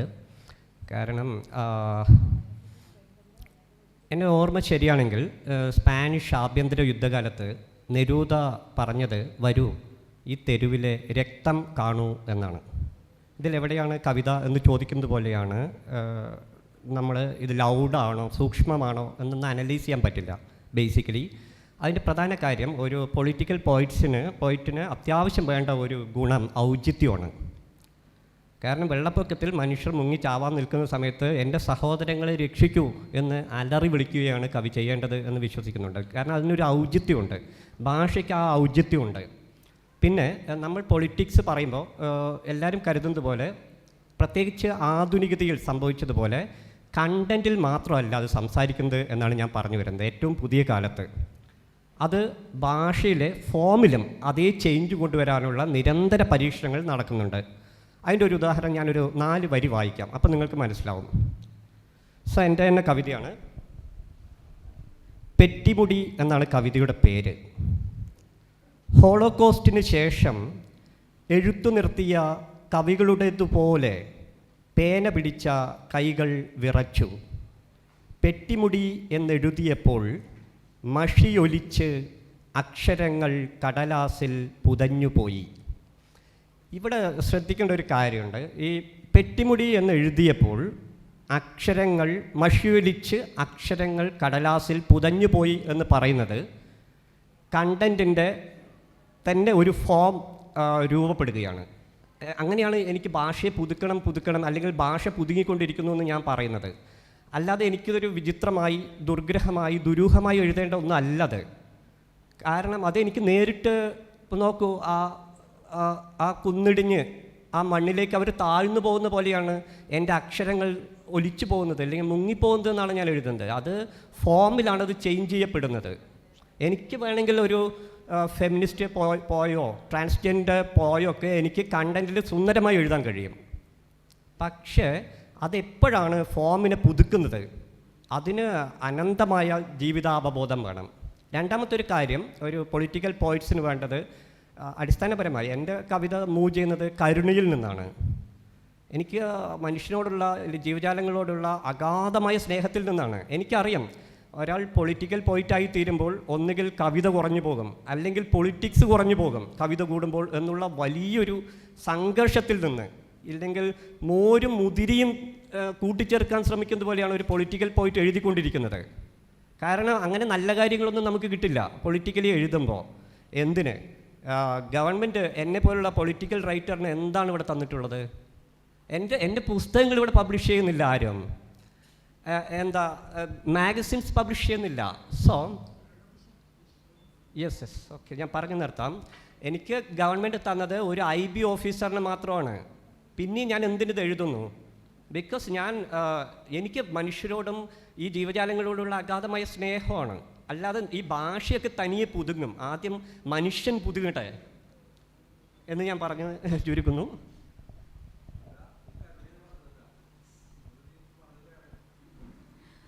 എനിക്ക് തോന്നുന്നു അമ്മു പറയാൻ ഉദ്ദേശിച്ച, ഞാൻ അത് പൂരിപ്പിച്ച കാര്യം രതീഷിലേക്ക് മുഴുവനായിട്ട് എത്തിയില്ല എന്ന് എനിക്ക് തോന്നുന്നു. കാരണം കവിത രാഷ്ട്രീയം സംസാരിക്കരുത് എന്ന് ഞങ്ങൾ ആരും പറഞ്ഞിട്ടില്ല, രാഷ്ട്രീയം മാത്രമാവരുത് എന്നേ പറഞ്ഞുള്ളൂ.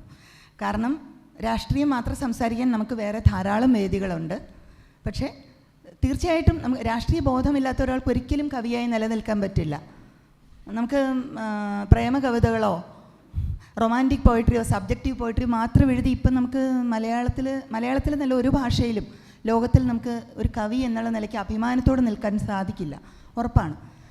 പക്ഷേ തീർച്ചയായിട്ടും അതുകൊണ്ട് രാഷ്ട്രീയ ബോധമുള്ള ഒരാളായിരിക്കണം. രാഷ്ട്രീയ കവിതകൾ മുമ്പും ഉണ്ടായിട്ടുണ്ട് തീർച്ചയായിട്ടും. കാൾ മാർക്സിന് 1.5 വയസ്സുള്ളപ്പോഴാണ് Shelley song to the men of England എന്നുള്ള കവിത എഴുതിയത്. നമ്മുടെ ലോകത്തിലെ എല്ലാ മഹത്തായ വിപ്ലവങ്ങളെയും അതിൻ്റെ ആശയങ്ങൾ ആദ്യം എഴുത്തുകാരിൽ നിന്ന് തന്നെയാണ് ഉൾക്കൊണ്ടിട്ടുള്ളത്. അപ്പോൾ എഴുത്തുകാരൻ രാഷ്ട്രീയ ബോധമില്ലാത്ത ഒരാളാവണം എന്ന് ഞങ്ങൾ ആരും പറഞ്ഞിട്ടില്ല. പക്ഷേ കവിത രാഷ്ട്രീയം മാത്രം സംസാരിക്കുന്ന ലൗഡായ അത് മാത്രം ആവരുത് എന്നാണ് പറഞ്ഞത്. കാരണം നമുക്ക് കവിതയ്ക്ക് വേറൊരു ഭാവതലമുണ്ട്. ഞാൻ നേരത്തെ മുമ്പ് പറഞ്ഞ ഈ മാസ്റ്റേഴ്സ് എന്നറിയപ്പെട്ട അല്ലെങ്കിൽ ആൾക്കാർ അങ്ങനെ വിചാരിക്കുന്ന കുറച്ച് ആൾക്കാർ, അവരെ വായിച്ചിട്ട് തള്ളിക്കളയുക എന്നുള്ളത് തന്നെ ഞാൻ പറഞ്ഞത് അതുകൊണ്ടാണ്. നമുക്ക് വാക്കുകൾ ചൂസ് ചെയ്യുമ്പോൾ ഒരു കവി അത് വളരെയധികം കെയർഫുൾ ആവേണ്ടതുണ്ട്. ക്ലീഷേ പദങ്ങൾ മാക്സിമം ഒഴിവാക്കി പറഞ്ഞു പോകരുത് ഇത് മറ്റൊന്നിൻ്റെ പകർപ്പെന്ന് മാത്രമെന്ന് ഇടശ്ശേരി പുരപ്പണി എന്നുള്ള കവിതയിൽ പറഞ്ഞ, നമുക്ക് ചിരിച്ചാലും കൊള്ളാം കയർത്താലും കൊള്ളാം. നമ്മൾ കവി വീട് വെക്കുന്ന സമയത്ത് ഈ ഒടുവിൽ എൻ പുരപ്പണി വന്ന് കാണും ഒരാൾ, കലർപ്പിൻ്റെ കലവറ പോലെ ഉയരും ഈ ഗൃഹം നടന്നു കാണുമ്പോൾ, ചിരിച്ചാലും കൊള്ളാം കയർത്താലും കൊള്ളാം എന്ന് ഇടശ്ശേരി പറയുന്നുണ്ട്. അത് തൻ്റെ കവിതയെപ്പറ്റി, തൻ്റെ ക്രിയേറ്റിവിറ്റിയെ പറ്റിയുള്ള കവിയുടെ ഒരു നിശബ്ദമായ പ്രഖ്യാപനം പോലെയാണ് എനിക്ക് ആ കവിത തോന്നിയിട്ടുള്ളത്. കാരണം അത് തന്നെ ഫ്രോസ്റ്റും പറഞ്ഞിട്ടുണ്ട്, I took the one less travelled by എന്ന് റോഡ് നോട്ട് ടേക്കണം എന്നുള്ള കവിതയിൽ. ഏറ്റവും കുറച്ച് പേര് പോയ വഴിയാണ് ഞാൻ തിരഞ്ഞെടുത്തത്. ആ കുറച്ച് പേരെന്ന് പറയുമ്പോൾ അത് മാർജിനലൈസ്ഡ് ആയിട്ടുള്ള ആൾക്കാരാണ്. അത് തീർച്ചയായിട്ടും അകറ്റി നിർത്തപ്പെടുന്ന, ഭാഷയുടെ മുഖ്യധാരയിലേക്കോ സവർണതയിലേക്കോ വരാൻ പറ്റാതിരുന്ന ആൾക്കാരുടെ വഴി കൂടി ആവണം ഒരു കവി തിരഞ്ഞെടുക്കുന്നത്. അങ്ങനെ എടുക്കുമ്പോഴേ അയാളുടെ കവിതയ്ക്ക്, അയാളുടെ വോയിസിന് ഒരു മൂല്യമുണ്ടാവുകയുള്ളൂ എന്നാണ് തോന്നുന്നത്. അല്ലെങ്കിൽ അത് ഒരു ആർക്കും എഴുതാൻ സാധിക്കുന്ന കുറച്ച് മുദ്രാവാക്യങ്ങൾ പോലെ ആയിപ്പോകും കവിത. അതുകൊണ്ട് തന്നെ മനുഷ്യപക്ഷത്ത് നിൽക്കുന്നത് മാത്രമായിരിക്കണം കവിത. ഒരു കവി ആത്യന്തികമായിട്ട് അത് അങ്ങനെ തന്നെ ആവണമെന്നാണ് തോന്നുന്നത്. അമ്മു, ഇനി പിന്നെ സമയം നമ്മുടെ കടന്നു പോയിക്കൊണ്ടിരിക്കുന്നതുകൊണ്ട് ഒരു സ്ത്രീ എന്നുള്ള നിലയ്ക്ക്, ഒരു എഴുത്തുകാരി എന്നുള്ള നിലയ്ക്ക് ഒരു സ്വത്വ പ്രതിസന്ധികൾ കവിതയിൽ നേരിടുന്നതിനെ പറ്റി കുറച്ച് കാര്യങ്ങൾ പറയാനായിട്ട് അമ്മുവിനെ ക്ഷണിക്കും. പറഞ്ഞ് നിർത്തിയിടത്ത് തന്നെ തുടങ്ങാം. എനിക്ക് തോന്നുന്നത് വളരെ ലളിതമായിട്ടുള്ളൊരു പ്രശ്നമാണ് ഈ കവിതയും രാഷ്ട്രീയം എന്നുള്ള വിഷയം. കാര്യം കവിത എല്ലാ കവിതയും രാഷ്ട്രീയ കവിതകളാണ്, എല്ലാ കവിതയും. കാരണം അതിനകത്ത് എങ്ങനെ പോയാലും അതിനൊരു സൂക്ഷ്മ രാഷ്ട്രീയം പ്രവർത്തിക്കും. ഇപ്പോൾ കുളം എന്നൊരു വാക്ക് വെറുതെ ഒരു വെള്ളക്കടലാസിൽ എഴുതി വെച്ചാൽ അതൊരു കവിതയുമാണ്, അത് രാഷ്ട്രീയമാണ്. അത് അപ്പോൾ നമ്മളങ്ങനെ, പക്ഷേ രാഷ്ട്രീയം പറയുമ്പോൾ അത് പറയേണ്ട പോലെ പറയുക എന്നുള്ളതാണ്. കാരണം എപ്പോഴും നമ്മൾ ആത്യന്തികമായിട്ട് അതൊരു ആർട്ട് ഫോമാണ്. ഗൂർണിക്ക എന്ന ചിത്രം ആലോചിക്കാം. ഗൂർണിക്ക എന്ന ചിത്രം തകർന്ന ഗ്രാമങ്ങളും തൊഴുത്തുകളും പശുക്കളും യുദ്ധത്തിനെതിരെയുള്ള ചിത്രം. അത് നമ്മൾ നോക്കിക്കഴിഞ്ഞാൽ, ആർട്ട് മനസ്സിലാവാത്തവരോട് നോക്കിക്കഴിഞ്ഞാൽ ഒന്നും മനസ്സിലാവില്ല, അതെന്താണെന്ന് മനസ്സിലാവില്ല. പക്ഷേ അതെന്തുകൊണ്ടാണ് മനസ്സിലാവാത്ത വെച്ചാൽ അത് ആർട്ടിൻ്റെ രീതിയിൽ അത് പറഞ്ഞു എന്നുള്ളതാണ്. അപ്പോൾ നമ്മൾ എന്തും പറയാം, രാഷ്ട്രീയം പറയരുതെന്നല്ല, അത് പറയേണ്ട രീതിയിൽ ഇതിൻ്റെ തന്ത്രങ്ങൾ ഉപയോഗിച്ചുകൊണ്ട് ആർട്ടിസ്റ്റുകൾ അതിൻ്റെ ഒരു അത് അങ്ങനെയാണല്ലോ ആർട്ട് ആയി മാറുന്നത്. വെറും ഒരു ഫോട്ടോഗ്രാഫ് അല്ലല്ലോ ചിത്രം എന്ന് പറയുന്നത്. അത് വളരെ സൂക്ഷ്മമാണെന്ന് തോന്നുന്നു. എല്ലാ കവിതകളും പൊളിറ്റിക്കൽ കവിതകളാണെന്നാണ് ഞാൻ വിശ്വസിക്കുന്നത്. പ്രത്യേകിച്ച് കവിതയുടെ വിഷയം സൂക്ഷ്മ രാഷ്ട്രീയം കൂടിയാണ്.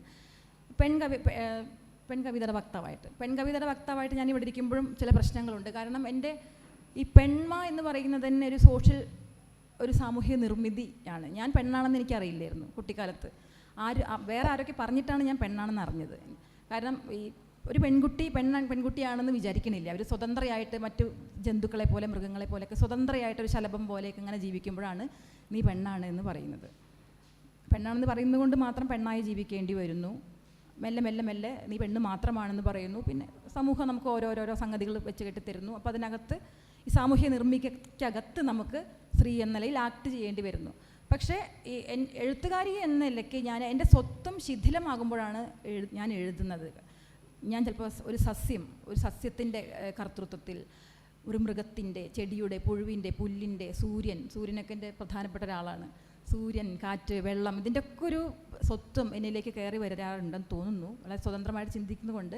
അപ്പോൾ ഈ ഐഡൻറ്റിറ്റി എന്ന് പറയുന്നത് ആപേക്ഷികമാണ്.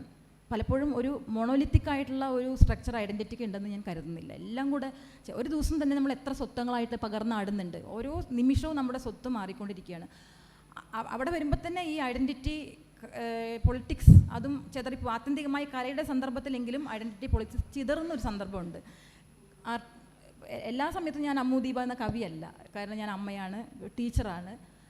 അല്ലാണ്ട് വെറുതെ ഇരിക്കുമ്പോൾ ഒന്നുമല്ല, ചിലപ്പോൾ ഒന്നുമല്ല, അത് കല്ല് പോലെ ഇരിക്കുന്ന സന്ദർഭങ്ങളുണ്ട്. അപ്പോൾ ഞാൻ കല്ലാണ്. അപ്പോൾ എങ്കിൽ പോലും ഈ ഒരു കൾച്ചറിനകത്ത് എൻ്റെ ഒരു അസ്തിത്വം എന്ന് പറയുന്നത് തീർച്ചയായിട്ടും സ്ത്രീ ആയതുകൊണ്ട്, കൺസ്ട്രക്റ്റഡ് സ്ത്രീ ആയതുകൊണ്ട്, ഇങ്ങനെ സ്ത്രീ കവിതയുടെ ഒരു ചരിത്രം പരിശോധിക്കുമ്പോൾ തീർച്ചയായിട്ടും ഞാൻ സന്തോഷത്തോടെ അഭിമാനത്തോടു കൂടി ഓർക്കുന്ന ഒരു സംഗതി, അത്ഭുതത്തോടു കൂടി സംഘകാലം തന്നെയാണ്. കാരണം അന്നത്തെ സംഘകാലത്തിലെ പ്രബലമായ കവികളൊക്കെ തന്നെ പെണ്ണുങ്ങളായിരുന്നുള്ളൂ. അപ്പോൾ കാക്കൈ പാടിയനാർ, നച്ചള്ളയാർ, ഔവ്വയാറിൻ്റെ പേരായിരിക്കും ഏറ്റവും കൂടുതൽ മുഴങ്ങി കേൾക്കുന്നുണ്ടായിരിക്കുക. എഴുത്തച്ഛൻ എന്നൊക്കെ ഇന്ന് പറയുന്ന പോലെ അന്ന് ഔവ്വയാർ എന്ന്. ധാരാളം 42 പെൺകവികൾ ഇന്നത്തെ മലയാള സാഹിത്യത്തിൽ ഉണ്ടോ എന്ന് ചോദിച്ചു കഴിഞ്ഞാൽ അല്ലേ, പ്രബലരായ, ബുദ്ധിമുട്ടായിരിക്കും, എന്നാലും ഉണ്ടായിക്കൊണ്ടിരിക്കുന്നു. നമ്മുടെ മലയാള കവിതയുടെ വേരുകൾ സംഘസാഹിത്യവുമായി ബന്ധപ്പെടുത്താൻ ആഗ്രഹിക്കുന്നു. നിർഭാഗ്യവശാൽ നമ്മൾ കേരളത്തിൻ്റെ ഒരു ദേശാതിർത്തിക്ക് അകത്ത് നിന്നുകൊണ്ടാണ് നമ്മുടെ കവിതയുടെ വേരുകളൊക്കെ തേടുന്നത്. അത് നോക്കുമ്പോൾ ഒരുപാട് ലേറ്റായിട്ടാണ്, ഒരുപാട് വൈകിട്ടാണ് ഒരു പെൺകവി ഉണ്ടാകുന്നത്. തോട്ടേക്കാട് ഇക്കാവമ്മ, മനോരമ തമ്പുരാട്ടി, അങ്ങനെ തുടങ്ങി ഏറ്റവും പുതിയ രേഷ്മ സീലും സാഹിറ കുറ്റിപ്പുറത്തിലൊക്കെ നമ്മുടെ കവിത എത്തി നിൽക്കുന്നു. അനേകം സ്ത്രീകൾ ഇതിനകത്ത് എഴുതി. പെണ്ണെഴുത്തിനെ പറ്റി പറയുമ്പോൾ നമ്മളെപ്പോഴും ഓർക്കുന്ന ഒരു വാചകം സാറ ടീച്ചറുടെ ഒരു വാചകമാണ്. നിലവിലുള്ള ഭാഷ പെണ്ണിൻ്റെതല്ല, അത് പുരുഷൻ്റെ ഭാഷയാണ്. അതുകൊണ്ട് പെൺകുട്ടികളെ നിങ്ങൾ എഴുതുമ്പോൾ നിങ്ങൾ സ്വന്തമായിട്ടൊരു ഭാഷ ഉണ്ടാക്കി എഴുതൂ എന്ന് സാറ ടീച്ചർ പറഞ്ഞു. എല്ലാ പെൺകുട്ടികളും ഈ ഒരു എഴുത്തിലേക്ക് കടന്നു വന്നിട്ട് എല്ലാ പെൺകുട്ടികൾക്ക് ഈ വാചകം ഇങ്ങനെ തൂങ്ങി നിൽക്കുന്നുണ്ട് നല്ല തലയ്ക്ക് മുകളിൽ. എനിക്ക് തോന്നുന്നു നിലവിലുള്ള ഭാഷ പുരുഷൻ്റെ ഭാഷയായിട്ട് വിട്ടുകൊടുക്കേണ്ടതില്ല. എഴുത്തമ്മമാർ കൂടി ഉണ്ടാക്കിയത്, അമ്മമാരും പെണ്ണുങ്ങളും കൂടെ ചേർന്നുണ്ടാക്കിയതാണ് നമ്മുടെ കവിത ഒരു ഭാഷ എന്ന് പറയുന്നത്. പക്ഷേ ഇടക്കാലത്ത് എപ്പോഴോ ഇത് ഒരു പുരുഷന്മാർ ഇത് ഹൈജാക്ക് ചെയ്ത ഭാഷ, അങ്ങനെ പറയാൻ ഞാൻ ആഗ്രഹിക്കണം. അല്ലാതെ ഇത് പുരുഷന്മാരുടെ ഭാഷയാണെന്ന് ഞാൻ വിശ്വസിക്കുന്നില്ല. ഇത് ഹൈജാക്ക് ചെയ്തെടുത്ത ഒരു ഭാഷയാണ്.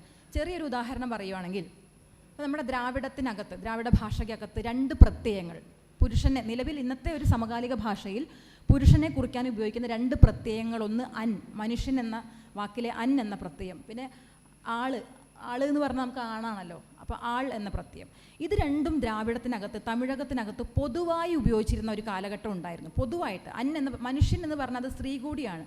അമ്മൻ കോവിൽ, ഇപ്പോൾ നമ്മുടെ തമിഴ്നാട്ടിലുള്ള പെൺ ദൈവങ്ങളുടെ കോവിലുകളെ അമ്മൻ കോവിൽ എന്ന് പറയുന്നു. അവിടെ അൻ പ്രത്യയം വന്നു. നമ്മൾ മനുഷ്യൻ എന്ന് ഉപയോഗിക്കുന്നതിൽ അതേ അൻ പ്രത്യയമാണ്.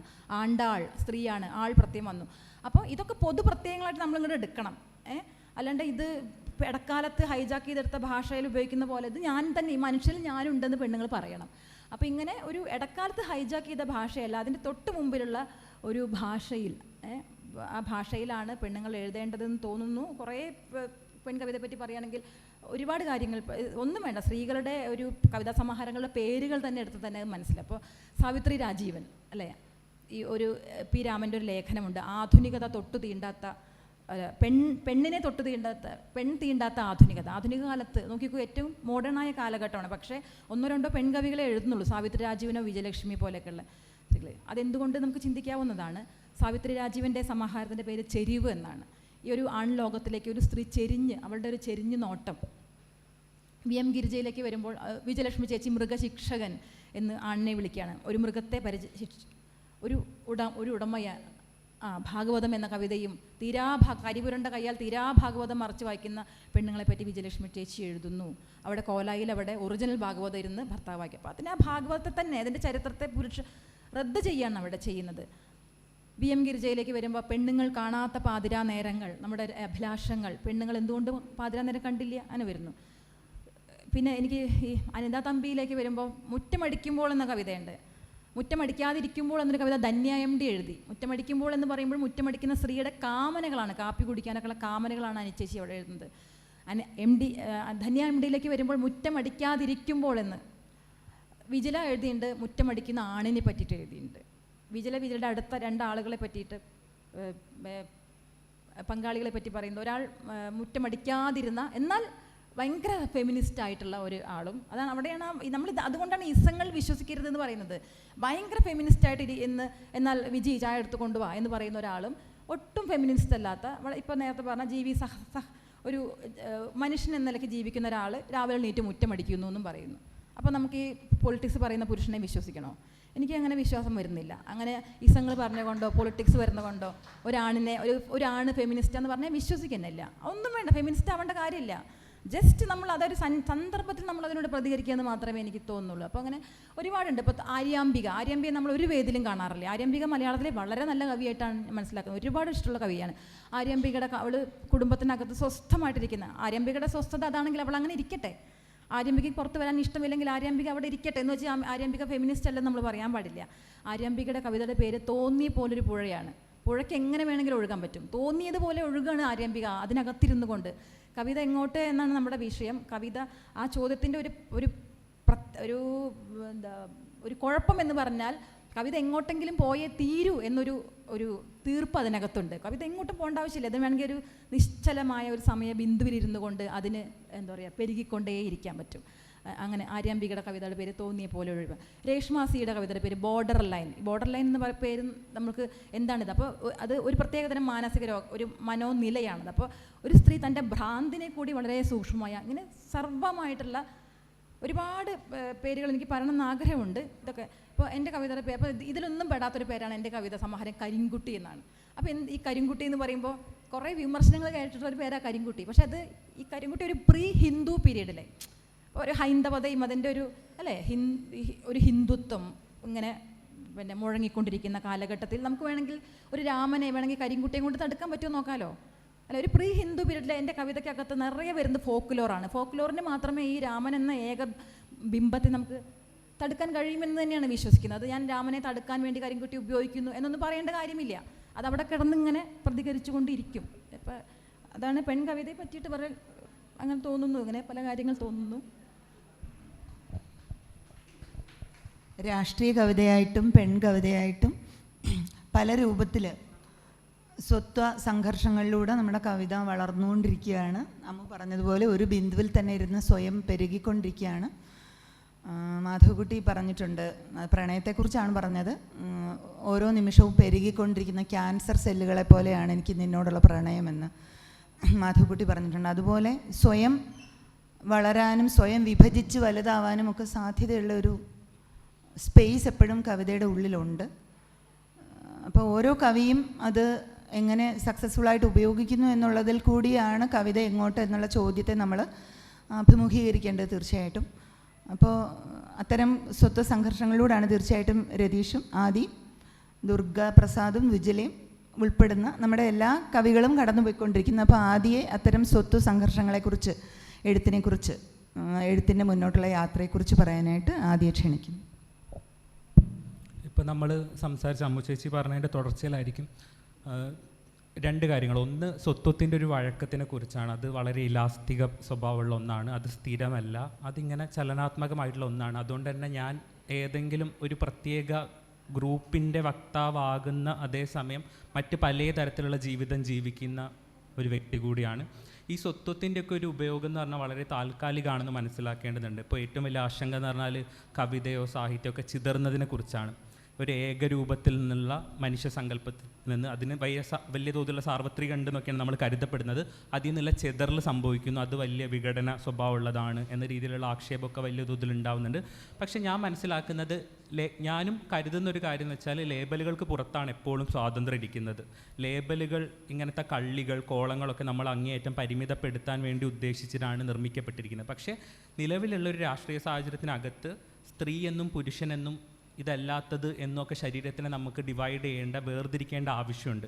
അത് വളരെ താൽക്കാലികമായിട്ടുള്ള ആവശ്യമാണ്. നിലവിലുള്ളത് ഒരു പാട്രിയാർക്കലായിട്ടുള്ള വ്യവസ്ഥയാണ്. അതിനകത്ത് സ്ത്രീയുണ്ട്, പുരുഷനുണ്ട്. പുരുഷൻ സ്ത്രീയെ അമർച്ച ചെയ്യുന്നുണ്ട്. ബാക്കി ജെൻഡർ വിഭാഗത്തിൽപ്പെട്ട മനുഷ്യരൊക്കെ പുറന്തള്ളപ്പെടുന്നുണ്ട്. ഇവിടെ ജാതി വ്യവസ്ഥ നിലനിൽക്കുന്നുണ്ട്. സവർണരുണ്ട്, അവർണരുണ്ട്. ഇങ്ങനെ ഒരു ഭാഷയില്ലാതെ നമുക്ക് ഈ സിസ്റ്റത്തിനെ വിവരിക്കാനോ വിശദീകരിക്കാനോ സാധിക്കില്ല.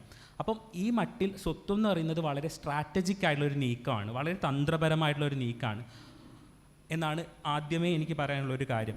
ആണിൻ്റെ ഭാഷയാണെന്ന് പറയുന്ന സമയത്ത് ഞാൻ അതിനെ അധികാരത്തിൻ്റെ ഭാഷ എന്ന് തിരുത്തും. ആണ് എന്നതൊരൊറ്റ സ്വഭാവമുള്ള ഒരു എൻറ്റിറ്റി ആയിട്ട് ഞാൻ മനസ്സിലാക്കാത്തത് കൊണ്ട് തന്നെ ആണാവാതിരിക്കുക എന്ന് പറയുന്നത് അധികാരം ഉപേക്ഷിക്കുക എന്നാണ് എന്ന് ഞാൻ മനസ്സിലാക്കുന്നത് കൊണ്ട് തന്നെ ആണിൻ്റെ ഭാഷ എന്ന് അമ്മു ചേച്ചി നേരത്തെ പറഞ്ഞ ഒന്ന് അധികാരത്തിൻ്റെ ഭാഷയായിട്ട് വായിക്കണം എന്നാണ് ഞാൻ കരുതുന്നത്. ഈ ആണ്, പെണ്ണ്, തന്ത, തള്ള, പട്ടി, കുട്ടി എന്ന് പറയുന്ന സിസ്റ്റം പുറത്താക്കിയ മനുഷ്യരിൽ പെട്ട ഒരു മനുഷ്യനാണ് ഞാൻ എന്ന് പറയുന്നത്. ഇവിടെ പറഞ്ഞ ആണിൻ്റെയും പെണ്ണിൻ്റെയും അന്ന്, അള്ള് പോലുള്ള പ്രത്യയങ്ങളൊന്നുമില്ലാത്ത ഭാഷയിൽ ആളുകൾക്ക് എൻ്റെ ശരീരത്തിനെ എങ്ങനെ വിശദീകരിക്കുക, ഏത് പ്രത്യയമാണ് ഉപയോഗിക്കുക എന്നുള്ള ആശങ്കയുള്ള തരം ശരീരം പേറുന്നൊരു മനുഷ്യനാണ്. എന്നെ സംബന്ധിച്ചിടത്തോളം അമ്മു ചേച്ചി നേരത്തെ സൂചിപ്പിച്ച പോലെ മനുഷ്യനിൽ ഞാനുമുണ്ട് എന്ന് പറയുന്നതിനെക്കാട്ടും ഞാൻ ആഗ്രഹിക്കുന്നത് നിലവിലുള്ള മനുഷ്യ സങ്കല്പം ഉണ്ടാക്കിയിരിക്കുന്നത് ഞങ്ങളെപ്പോലെയുള്ള മനുഷ്യരെ പുറന്തള്ളിയിട്ടുള്ളതാണ് എന്നുള്ളതാണ്. എനിക്ക് ആ മനുഷ്യ സങ്കല്പത്തിലേക്ക് കയറിയിരിക്കാൻ താല്പര്യമില്ല എന്നുള്ളതാണ് എനിക്ക് പറയാനുള്ളത്.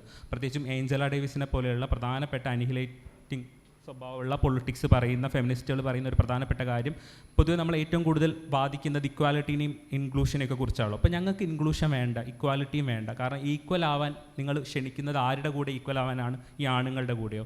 അല്ലെങ്കിൽ ഈ കെട്ട സിസ്റ്റത്തിന് അകത്തേക്കാണോ ഞങ്ങൾ ഇൻക്ലൂഡ് ആവേണ്ടത്? ഞങ്ങൾക്ക് അങ്ങനെ കറപ്റ്റഡ് ആയിട്ടുള്ള, അങ്ങേയറ്റം കാസ്റ്റിസ്റ്റ് ആയിട്ടുള്ള, അങ്ങേയറ്റം റേഷ്യൽ ആയിട്ടുള്ള ഒരു വ്യവസ്ഥയ്ക്ക് അകത്തേക്ക് ഞങ്ങൾക്ക് ഇൻക്ലൂഡ് ആവാൻ താല്പര്യമില്ല. അപ്പം അങ്ങനത്തെ ഒരു മനുഷ്യത്തിനകത്തേക്ക് കയറാൻ ഞങ്ങൾക്ക് താല്പര്യം ഇല്ല എന്നാണ് ഞങ്ങൾക്ക് പറയാനുള്ളത്.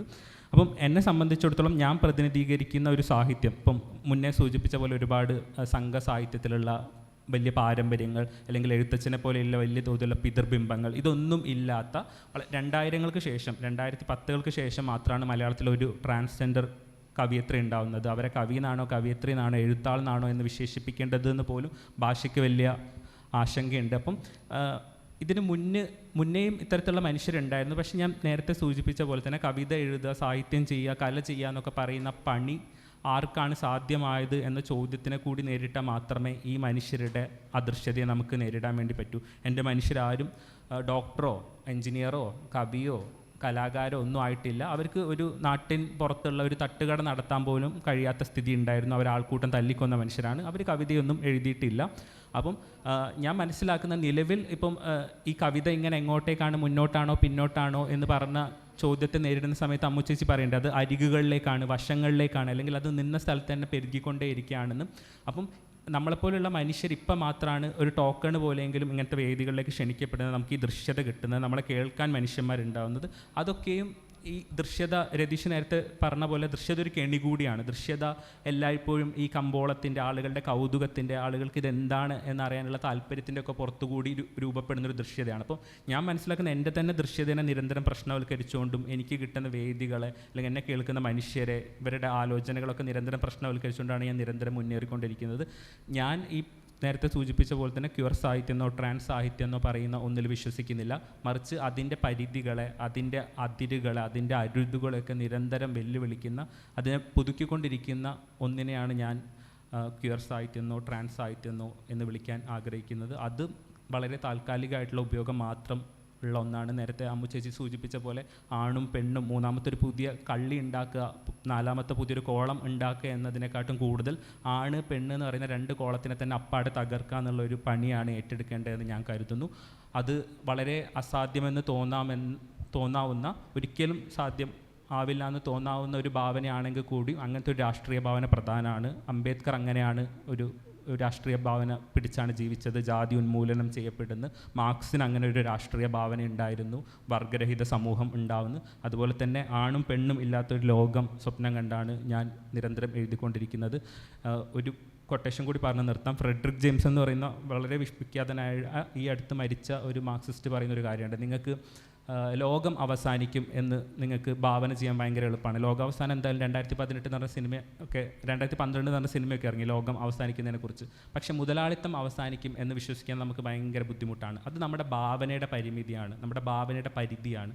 അപ്പം വർഗരഹിത, ജാതിരഹിത, ലിംഗരഹിത സമൂഹം, അങ്ങനെ ഒരു ഭാവന ആണ് എൻ്റെ എഴുത്തിൻ്റെ അടിസ്ഥാനം എന്ന് പറയുന്നത്. അതിൻ്റെ ഊർജ്ജം ഞാൻ കണ്ടെടുക്കുന്നത് ഗുരുവിൽ നിന്നും, അപ്പച്ചനിൽ നിന്നും, പണ്ഡിറ്റ് കറുപ്പനിൽ നിന്നും, മലയാള സാഹിത്യത്തിൻ്റെ പ്രബല കാവ്യ ജീവിതം പരിഗണിക്കാതെ പോയ എഴുത്തുകാരിൽ നിന്നും, എഴുത്താളുകളിൽ നിന്നുമാണ് എന്ന് മാത്രം പറയട്ടെ.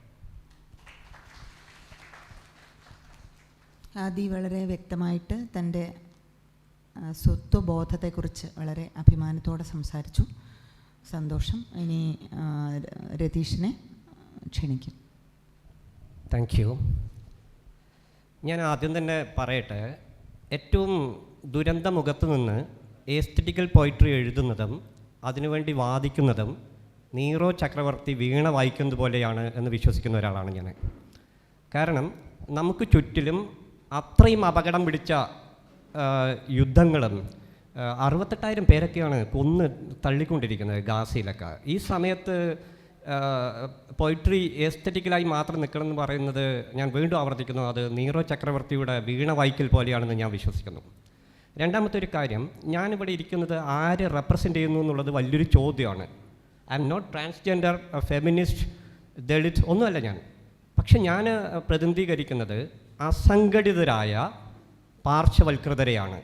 എപ്പോൾ അവർ അധികാരത്തിൻ്റെ സംഘാടനത്തിലേക്ക് വരുന്നോ, ഞാൻ വീണ്ടും ഈ പറയുന്ന അസംഘടിതരെ തേടിപ്പോകും.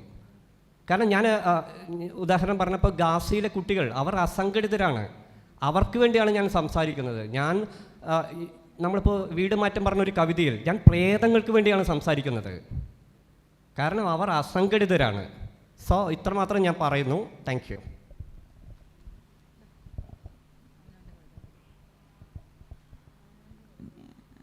സ്വന്തം കവിത എവിടെ എത്തി നിൽക്കുന്നു എന്നുള്ള കാര്യം കൂടി ഇനി നമുക്ക് സമയം വളരെ കുറച്ചേ ഉള്ളൂ, ഓഡിയൻസിന് സംസാരിക്കാനുണ്ടാവും തീർച്ചയായിട്ടും. അപ്പോൾ അതുകൊണ്ട് ചുരുക്കി ഈ കവിത എങ്ങോട്ട് എന്നുള്ള ഒരു ചോദ്യത്തെ അഭിമുഖീകരിച്ചുകൊണ്ട് നമ്മുടെ സ്വന്തം കവിത എവിടെ നിൽക്കുന്നു എന്ന് ഓരോരുത്തരും ഒന്ന് ചുരുക്കി പറയണമെന്ന് ആഗ്രഹിക്കുന്നു.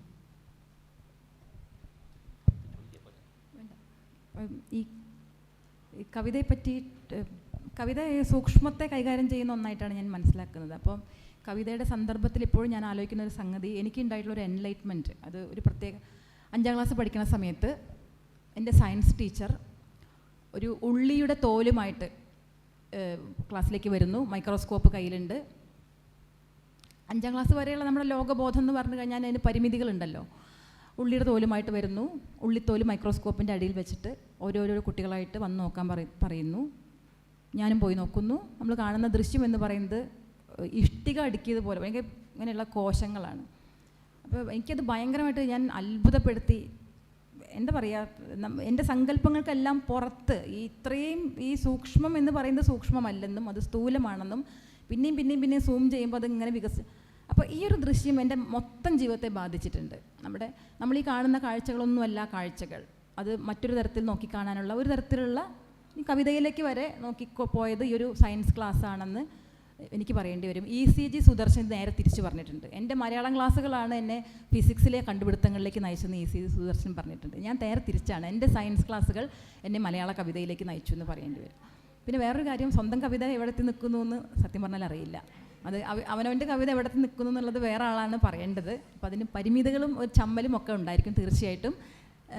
നേരത്തെ പറഞ്ഞൊരു കാര്യമുണ്ടല്ലോ, ഞാൻ ഈ ഭാഷ പുരുഷന്മാർ ഹൈജാക്ക് ചെയ്യുന്നതിന് മുമ്പുള്ള ഒരു കാലഘട്ടത്തിലേക്കാണ് എനിക്ക് തോന്നുന്നു കവിത എങ്ങോട്ടെന്ന് ചോദിക്കുമ്പോൾ എൻ്റെ കവിത പിറകോട്ടാണ് നടക്കണമെന്ന് എനിക്ക് പറയാൻ പറ്റും. കാര്യം സിസ്റ്റങ്ങളൊക്കെ ഉണ്ടായി വരുന്നതിന് മുമ്പ്, പുരുഷ കേന്ദ്രീകൃതങ്ങളായ അല്ലെങ്കിൽ ആൺകോയ്മയുള്ള സിസ്റ്റങ്ങളെല്ലാം രൂപപ്പെടുന്നതിന് മുമ്പ് ഉള്ള ഒരു പ്രാചീനമായ ഒരു ഭാഷയെ കണ്ടെടുക്കാനാണ് പലപ്പോഴും ഞാൻ ആഗ്രഹിക്കുന്നത്. നമ്മുടെ മിത്തുകളും പുരാവൃത്തങ്ങളും ഒക്കെ അതിൻ്റെ ആർക്കി ടൈപ്പുകളും ആർക്കി രൂപങ്ങളും ആദ്യ രൂപങ്ങളൊക്കെ ഇങ്ങനെ പരിശോധിക്കുന്ന സമയത്ത് ഇങ്ങനെ ഒരു വളരെ പ്രിമിറ്റീവായിട്ട് വളരെ സ്ത്രീകൾക്ക് വളരെ പ്രാമുഖ്യമുണ്ടായിരുന്ന ഒരു ഗൈനോക്രസി, പാട്രിയാർക്കിക്ക് നേരെ വിപരീതമായ ഒരു ഗൈനോക്രസി എന്ന് വിളിക്കാവുന്ന, തായ്വാഴ്ചക്കാലം എന്ന് വിളിക്കാവുന്ന ഒരു കാലഘട്ടം തീർച്ചയായിട്ടും ദക്ഷിണേന്ത്യയുടെ സന്ദർഭത്തിലെങ്കിലും ഉണ്ടായിട്ടുണ്ട്. അതുകൊണ്ടാണ് ലോകത്തെവിടെയും ഈ പുരുഷ മതങ്ങൾക്കകത്ത് ഇത്രമാത്രം അമ്മ ദൈവങ്ങളുള്ള, മാത്രമല്ല സംഘം കവിതകൾ പരിശോധിക്കുമ്പോൾ ഇപ്പോൾ നമ്മൾ ഈ സ്ത്രീയുടെ ചില സ്വാഭാവികമായ ചക്രങ്ങൾ, ഇപ്പോൾ ആർത്തവം പോലുള്ള ചക്രങ്ങളെ സ്ത്രീയുടെ ഒരു അശുദ്ധിയുമായി കൂട്ടിക്കെട്ടുന്ന ഒരു പരിപാടിയുണ്ട്. സംഘം കവിതയിൽ പറയുന്നു ഋതുമതിയായ സ്ത്രീ സ്വയമേവ പൂജാരിണിയാണെന്ന് പറയുന്നുണ്ട്.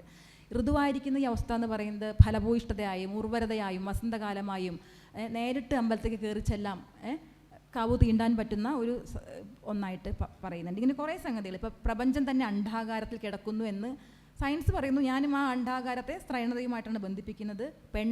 പെൺമയാണ് ആദിമം എന്ന് ബുദ്ധമതം പറയുന്നുണ്ട്, ബുദ്ധൻ പറയുന്നുണ്ട്. ഇനി അങ്ങനെയല്ലാതെ സയൻസിൻ്റെ പേരിലെടുക്കുകയാണെങ്കിൽ നമ്മൾ ഒരു സ്ത്രീയുടെ ഗർഭത്തിൽ ഒരു ഭ്രൂണം രൂപം കൊള്ളുമ്പോൾ അതിൻ്റെ ആദ്യത്തെ 5 ആഴ്ചകൾ അത് പെണ്ണാണ്. നമ്മളെ ആദ്യത്തെ 5 ആഴ്ച പിന്നെയാണ് ഒരു ആൺ രൂപപ്പെടുന്നത്. ഇങ്ങനെ സത്യത്തിൽ ഈ പുരുഷമതം പറഞ്ഞതൊന്നും ഞാൻ വിശ്വസിക്കുന്നില്ല. അത് വേറെയാ കാര്യം. ഇത് ആദിമമായത് പെൺമയാണ്. പെൺമയിൽ നിന്ന് പെണ്ണിനാണ് എളുപ്പം പുരുഷനാവാൻ സാധിക്കുന്നത്. തിരിച്ച് മറിച്ചിങ്ങോട്ട് സാധിക്കും അത്, പക്ഷേ പരിമിതികളുണ്ട് സംസാരത്തിന്. എന്നാലും അങ്ങനെ ഞാൻ വിശ്വസിക്കുന്നു. ഇപ്പം സംഘകാലത്തെ യുദ്ധദേവനല്ല, യുദ്ധം എന്ന് പറയുന്നത് എപ്പോഴും നമ്മൾ ആണുങ്ങളുടെ ഒരു പദ്ധതിയായിട്ട് പക്ഷേ അത് യുദ്ധദേവനല്ല, യുദ്ധദേവതയാണ് കൊറ്റവ എന്ന് പറയുന്നത്. അപ്പോൾ ഈ ഒരു പ്രിമിറ്റീവ് ഘട്ടത്തിലേക്ക് വേരുകൾ അവിടെ നിന്നാണ് എനിക്ക് കണ്ടെടുക്കേണ്ടതെന്ന് തോന്നിയിട്ട് എൻ്റെ കവിത പിറകോട്ട് നടക്കുന്നു എന്നാണ് പറയുന്നത്. പലപ്പോഴും അതിനെപ്പറ്റി ഞാൻ കവിത എഴുതിയിട്ടുണ്ട്. സമകാലികതയല്ല എൻ്റെ വിഷയം എന്ന് പറഞ്ഞുകൊണ്ട് മന്വന്തരങ്ങൾക്ക് അപ്പുറത്ത് വെച്ച് കളവ് പോയ ഒരു ഭാഷയെ കണ്ടെടുക്കാൻ വേണ്ടി മുതുകത്തൊരു ചൂട്ട് കത്തിച്ച് പോകുന്ന മുത്തശ്ശിമാരെ പറ്റി എഴുതിയിട്ടുണ്ട്.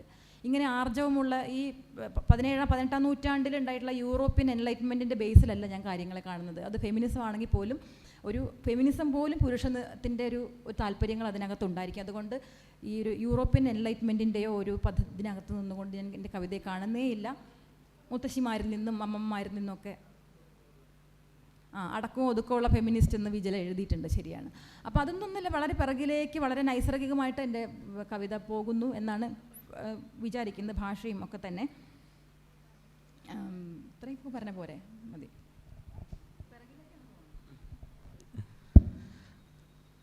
എന്നെ സംബന്ധിച്ചിടത്തോളം കവിത എൻ്റെ ഇടമല്ല എന്ന് വിശ്വസിക്കുന്ന ഒരാളും, പക്ഷേ കവിതയിൽ നിൽക്കേണ്ടത് ഒരു ബാധ്യത പോലെയോ ഉത്തരവാദിത്തം പോലെയോ മനസ്സിലാക്കുകയും ചെയ്യുന്ന ഒരാളാണ്. നിലനിൽക്കുന്ന പ്രബല കാവ്യ പാരമ്പര്യം അതിൻ്റെ ശീലങ്ങളോടുള്ള നിരന്തരമായിട്ടുള്ള കലഹങ്ങളും ചോദ്യം ചെയ്യലുകളും ഒക്കെ ആയിട്ടാണ് ഞാൻ എൻ്റെ കാവ്യജീവിതത്തിനെ അടയാളപ്പെടുത്താൻ ആഗ്രഹിക്കുന്നത്. കവി എന്ന് പറയുന്ന ലേബലിനോടോ അതിനെ ചുറ്റിപ്പറ്റിയുള്ള പ്രബലമായിട്ടുള്ള ആഖ്യാനങ്ങളോടൊക്കെ എനിക്ക് ഭയങ്കര അകൽച്ചയുണ്ട്. കാരണം അതെല്ലാം തന്നെ മുൻകൂറായി തന്നെ നിർമ്മിക്കപ്പെട്ടത് ഞാനില്ലാത്ത ഒരിടത്തിൽ നിന്നാണ്. അതുകൊണ്ട് തന്നെ എനിക്ക് അതിനോട് എത്രത്തോളം റിലേറ്റ് ചെയ്യാൻ പറ്റും എന്നുള്ളത് വളരെ സംശയമുള്ള ഒരു കാര്യമാണ്. എന്നെ സംബന്ധിച്ചിടത്തോളം എഴുതുക എന്ന് പറയുന്നത് വളരെ സ്വകാര്യമായിട്ടുള്ള വളരെ വ്യക്തിപരമായിട്ടുള്ള ഒരു അനുഭവമാണ്. അതേസമയം അതിൻ്റെ രാഷ്ട്രീയ മൂല്യം വളരെ പ്രധാനപ്പെട്ടതാണ് എന്ന് തിരിച്ചറിയുകയും ചെയ്യുന്നുണ്ട്. അതുകൊണ്ട് മാത്രം നിരന്തരം എഴുതിക്കൊണ്ടിരിക്കുന്നു എന്നേ ഉള്ളൂ. ഞാൻ ചെറുപ്പത്തിൽ എന്നെപ്പോലെ ഒരാളെ എന്ത് ചെയ്യണം എന്നറിയാത്തൊരു ലോകത്തേക്കാണ് ഞാൻ ജനിച്ചു വെക്കുന്നത്.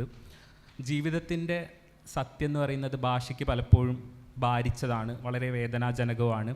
അപ്പം ഞാൻ എഴുതുന്നത് സ്വന്തം മുറിവുകളെ ഉണക്കാൻ വേണ്ടിയാണ്. അത് കുറച്ച് മനുഷ്യർക്കെങ്കിലും റിലേറ്റ് ചെയ്യാൻ പറ്റുന്നു. 30 കഴിഞ്ഞ ഒരു വ്യക്തി എന്നെ ഒരിടയ്ക്ക് മെസ്സേജ് പറഞ്ഞു, അവരുടെ ഇത്രയും കാലത്തെ ജീവിതത്തിനിടെ അവർക്ക് അവരെ കാണാനൊരു കണ്ണാടി ഉണ്ടായിരുന്നില്ല, എൻ്റെ എഴുത്ത് വായിച്ച സമയത്ത് അവർക്ക് അവരെ കാണാൻ പറ്റി എന്ന്.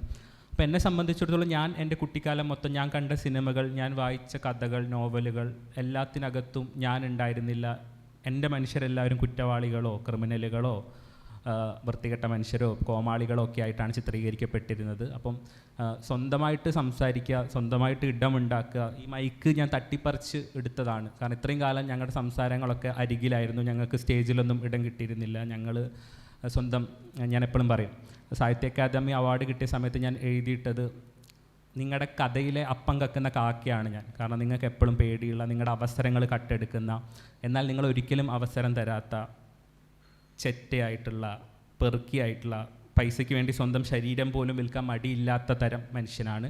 അപ്പം അങ്ങനെ ഭാഷയ്ക്ക് അല്ലെങ്കിൽ സാഹിത്യത്തിൻ്റെ മാന്യലോകങ്ങളിലൊന്നും ഇടം കിട്ടാൻ പോകുന്ന ജീവിതം ഇല്ലാത്തൊരു കാവ്യജീവിതമാണ് എൻ്റേത്. അതിനെക്കൊണ്ട് അതെങ്ങോട്ടാണ് പോകുന്നതെന്ന് അതിന് തന്നെ ഒരു തീർപ്പുമില്ല. എന്നെപ്പോലെ തന്നെ അനിശ്ചിതത്വമാണ് അതിൻ്റെ സ്വഭാവം, കുറേ കൂടി എലാസ്തികതയാണ് അതിൻ്റെ സ്വഭാവം. അത് അതിൻ്റെ സ്വതന്ത്ര ജീവിതം ജീവിക്കുന്നു എന്നേ പറയാനുള്ളൂ. ആദിയുടെ എഴുത്ത് അതിൻ്റെ മൂർച്ചയിലും സത്യസന്ധതയിലും ഒരു അനുവാചകൻ ഏറ്റുവാങ്ങുന്ന കാലത്തേക്കാണ് നമ്മുടെ കവിത വികസിക്കുന്നത്, അല്ലെങ്കിൽ വികസിക്കേണ്ടത് എന്നാണ് എനിക്ക് തോന്നുന്നത്.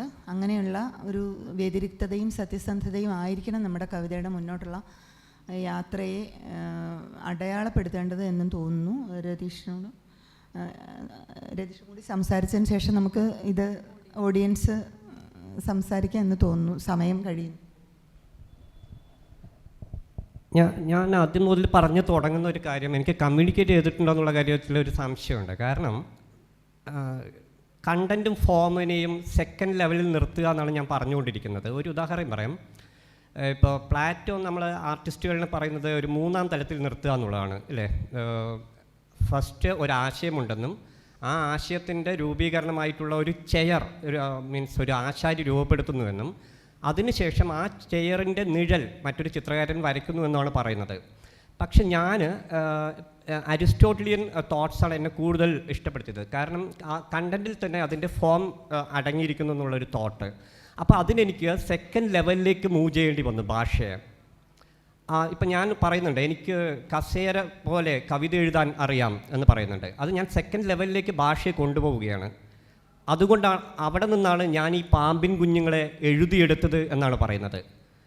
മാത്രമല്ല, ഇപ്പോൾ പുലി മാനുകൾക്കിടയിൽ മേയുന്നു എന്ന് പറയുന്ന എൻ്റെ ഒരു കവിതയിൽ വിശന്ന് പൊരിഞ്ഞു വരുന്ന ഒരു ചെന്നായിക്ക് ഞാൻ ബിരിയാണി എഴുതി കൊടുക്കുന്നുണ്ട്. സോ ഞാൻ പറയുന്നത് ഭാഷ അതിൻ്റെ സെക്കൻഡ് ലെവലിലേക്ക് മൂവ് ചെയ്യുക, ഒരു അരിസ്റ്റോട്ടലിയൻ തോട്ടിലേക്ക് മൂവ് ചെയ്യുക എന്നുള്ള ഒരു ഭാഷാ പരിവർത്തനത്തിനാണ് ഞാൻ പരിശ്രമിച്ചുകൊണ്ടേയിരിക്കുന്നത്. അത് പക്ഷേ ഒരു പുതിയ സാധ്യതയാണ് എനിക്ക് തോന്നുന്നത്. ഞാൻ അങ്ങനെ മറ്റുള്ളവരുടെ കവിതകളിൽ അങ്ങനെ ശ്രദ്ധിച്ചിട്ടില്ല, അത് കണ്ടിട്ടില്ല. അപ്പോൾ ആ രീതിയിൽ കൂടി ഭാഷാപരമായ ഒരു പ്രോസസ്സ് ഉണ്ട്. അതുകൊണ്ടാണ് ഈ രാഷ്ട്രീയമായിട്ട് കണ്ടൻറ്റ് സംസാരിക്കുകയല്ല ഞാൻ.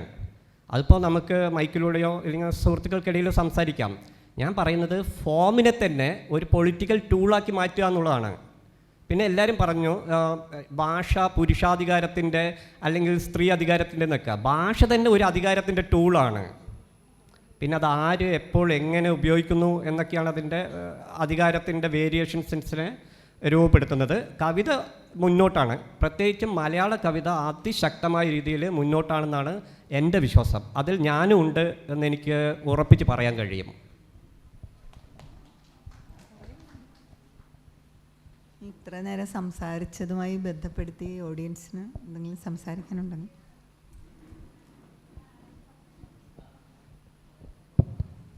ക്ഷമിക്കണം നസീർജി, ഒരൊറ്റ ചോദ്യം ചോദിക്കാൻ നിൽക്കുന്നത്. ഇപ്പോൾ വേദിയിലെ രതീഷ് കൃഷ്ണ സംസാരിച്ചതായിട്ട് ബന്ധപ്പെട്ടുള്ള ചോദ്യം ഞാൻ ഉദ്ദേശിക്കുന്നത്, നമ്മൾ കവിത എന്ന് പറയുന്നത് വ്യക്തിപരമായിട്ടുള്ള ശബ്ദം മാത്രമായി നിൽക്കുന്നൊരു കാലഘട്ടമാണ് ഇപ്പോൾ. അത് സമൂഹത്തിൻ്റെ ശബ്ദമായിട്ട് മാറുന്നില്ല. ഈ വേദിയിൽ നിന്നങ്ങാണ്ട് ഇപ്പോൾ അമ്മുദീപി ആയിക്കോട്ടെ, ഇദ്ദേഹം ആയിക്കോട്ടെ സംസാരിച്ചപ്പോൾ ഞാൻ എന്നുള്ള പദം ഉപയോഗിച്ചിരുന്നില്ല. ഈ രതീഷ് കൃഷ്ണ എപ്പോഴും സംസാരിക്കുമ്പോൾ ഞാൻ എന്നുള്ള പദമാണ് ഉപയോഗിക്കുന്നത്. അത് ഈ പറയുന്ന ഒരു പൊളിറ്റിക്കൽ എന്താ പറയുക, ഈ വേദിയിൽ അത് ഉപയോഗിക്കാൻ പാടില്ലാത്തൊരു പദമായിരുന്നു.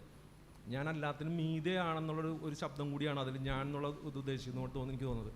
പിന്നെ എനിക്ക് നെക്സ്റ്റ് ആയിട്ട് ചോദിക്കാനുള്ളതെന്ന് വെച്ചിട്ടുണ്ടെങ്കിൽ അമ്മുദീപിനോടാണ്. അമ്മുദീപ് പറഞ്ഞതെന്ന് വെച്ചിട്ടുണ്ടെങ്കിൽ ഗർഭപാത്രത്തിൽ ആദ്യമായിട്ട് ജനിക്കുന്നത് പെണ്ണാണെന്നാണ് പറയുന്നത്, അതിന് ശേഷമാണ് പുരുഷനായി മാറുന്നതെന്ന് പറയുന്നുണ്ട്. അപ്പോൾ എനിക്ക് സംശയമായി, ഈ പുരുഷന്മാരായിട്ട് മാറി പുറത്തോട്ട് വരുന്ന കുറേ ആളുകൾ ഇപ്പോൾ ട്രാൻസ്ജെൻഡറായിട്ട് മാറുന്നുണ്ട്. അതിനെ കുറിച്ച് എന്താണ് താങ്കളുടെ അഭിപ്രായം കൂടി വ്യക്തമാക്കാൻ ഉദ്ദേശിക്കണം, വ്യക്തമായി പറയണമെന്ന് ആഗ്രഹിക്കുന്നുണ്ട്. അത് ഞാൻ പ്രത്യേകിച്ച് അഭിപ്രായം പറയേണ്ടതില്ല. ഞാൻ പ്രത്യേകിച്ച് പറയേണ്ടതില്ല. അവർ ഇപ്പോൾ ആദ്യം ഇവിടെ ഇരിക്കുന്നു, അത് തന്നെയാണ് അതിൻ്റെ ഉത്തരം. അവർക്ക് ഇപ്പം ഞാൻ ഉണ്ടാക്കേണ്ടതല്ല. ഇപ്പോൾ ഒരാൾ എന്താണ് ഒരാളുടെ സ്വത്വമെന്നേ അവരുടെ അനുഭവം അല്ല. ജെൻഡറും സെക്സും ഒന്നല്ല. ജെൻഡർ എന്ന് പറയുന്നത് മസ്തിഷ്കവുമായി ബന്ധപ്പെട്ടിട്ടുള്ള ഒന്നാണ്. ജെൻഡറും സെക്സും രണ്ടാണ്. അവിടെയാണ് നമ്മളെപ്പോഴും പ്രശ്നം വരുന്നത്. പുറത്തേക്ക് പെൺരൂപ ആയി എന്ന് വിചാരിച്ചിട്ട് ജെൻഡർ അതായിക്കൊള്ളുന്നില്ല. അപ്പോൾ എനിക്ക് പെൺരൂപ ഉണ്ടെന്ന് വെച്ചാൽ ഞാൻ ജെൻഡർ പുരുഷനാവാം. പിന്നെ അത് ഞാൻ പറയേണ്ടതുമല്ല, അത് അനുഭവിക്കുന്ന ആൾ. ഇപ്പോൾ ആദ്യം പറയുമ്പോൾ ആദ്യം വിശ്വസിക്കുക, കാരണം ആദ്യയുടെ അനുഭവങ്ങൾ പറയുമ്പോൾ നമുക്ക് അവനെ വിശ്വസിക്കേണ്ട ഉത്തരവാദിത്വമുണ്ട്. അത്രയേ ഉള്ളൂ അതിൻ്റെ ഉത്തരം.